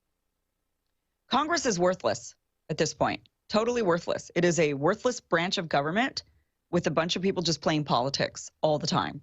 And yeah, they block anything and everything that is put forward by the other side. You know, they push back on it, or just flat out block it. Like, Republicans will absolutely block every piece of legislation that Democrats put forward. Democrats bend a little bit more than Republicans do, to Democrats' credit.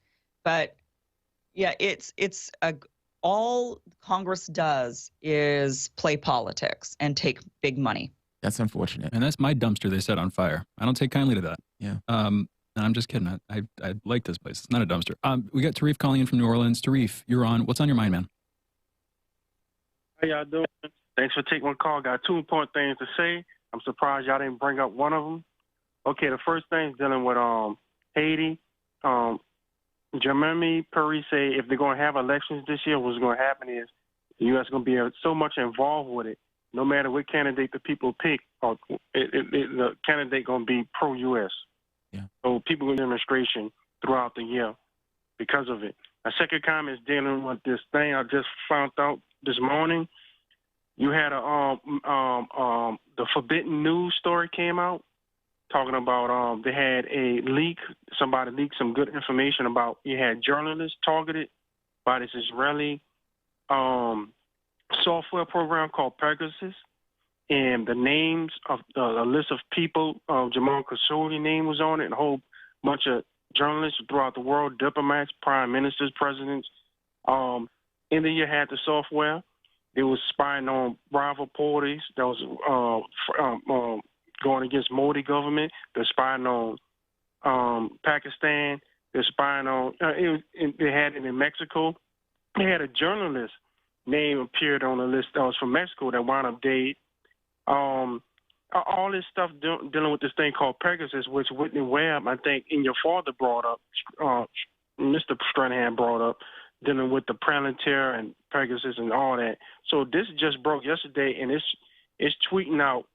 It's trending right now, man. It's a serious story. I see this, and I see this being updated this morning. Thanks for the heads up on that, Tarif. No, I hadn't seen that, and this does seem like a massive story. Pegasus rings bells. Palantir, clearly that's the Peter Thiel connected outfit. But looking into this, targeting journalists in Azerbaijan, France, Hungary, India, Morocco, Mexico, Bahrain, other countries. It's a big story. I'll look into this more, Tarif, and we'll get somebody on this soon, because this is a big deal.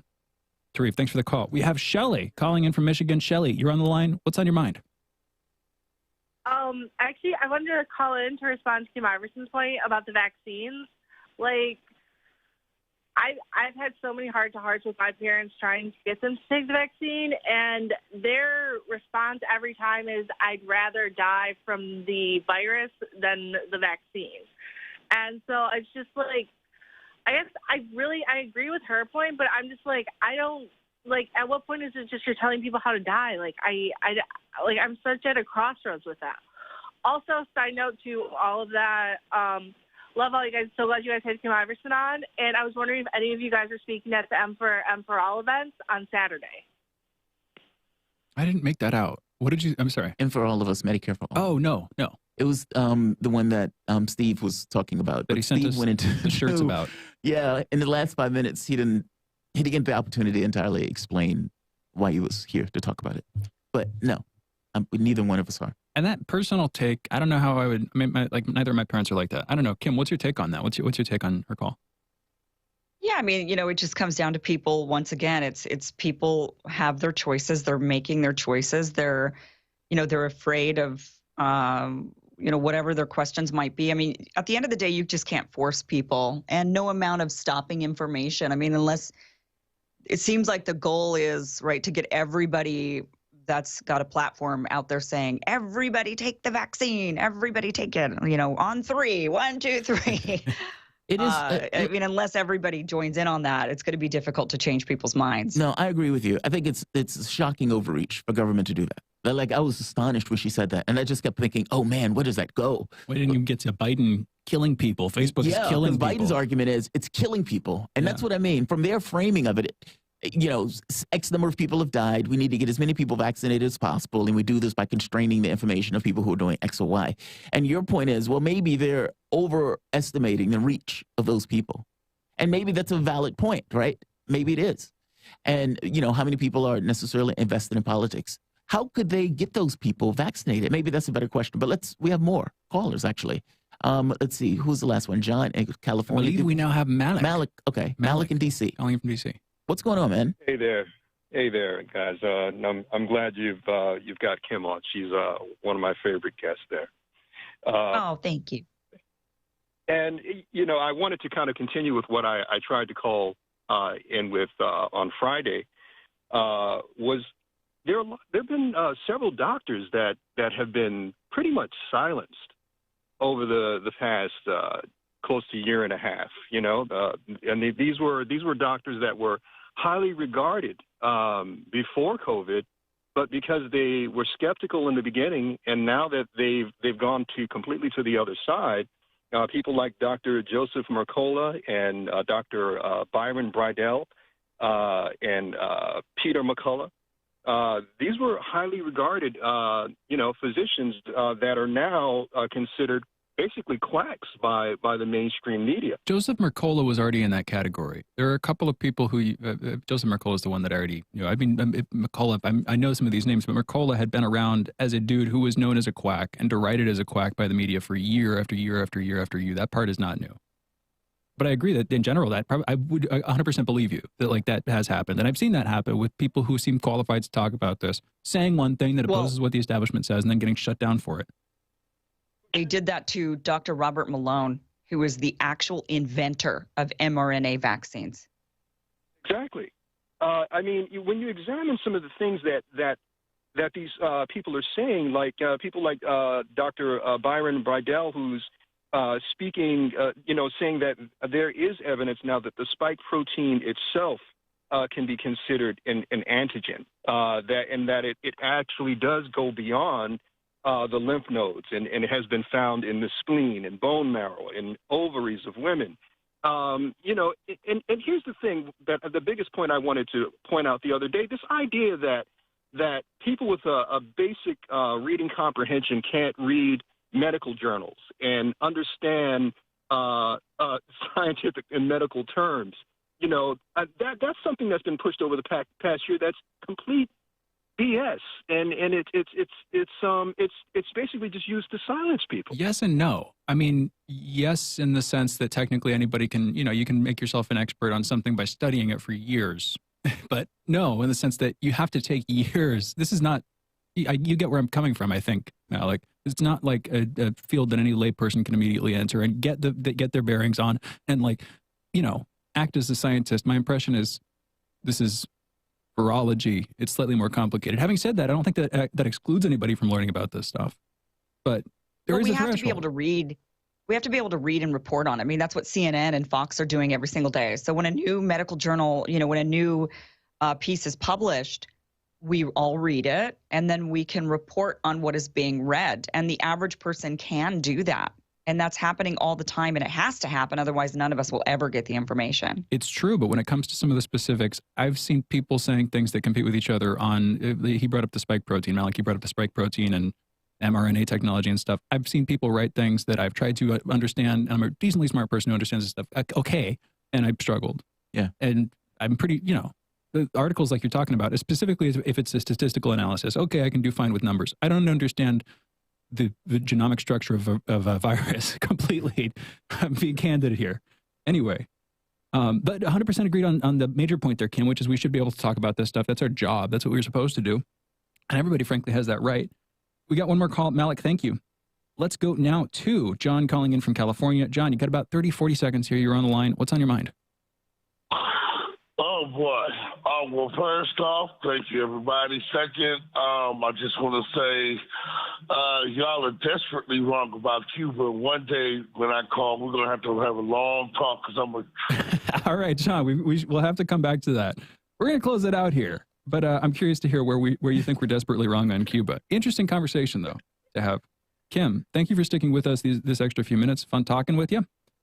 Thanks for having me. And Kim Iverson closing her out, independent journalist, host of The Kim Iverson Show on YouTube. Check that out, youtube.com/Kim Iverson. You've been listening to Fault Lines with Thomas and Stranahan. We're closing it out. We'll be back tomorrow morning, 7 a.m. Eastern. Have a great day, folks. Signing off. See you on the other side.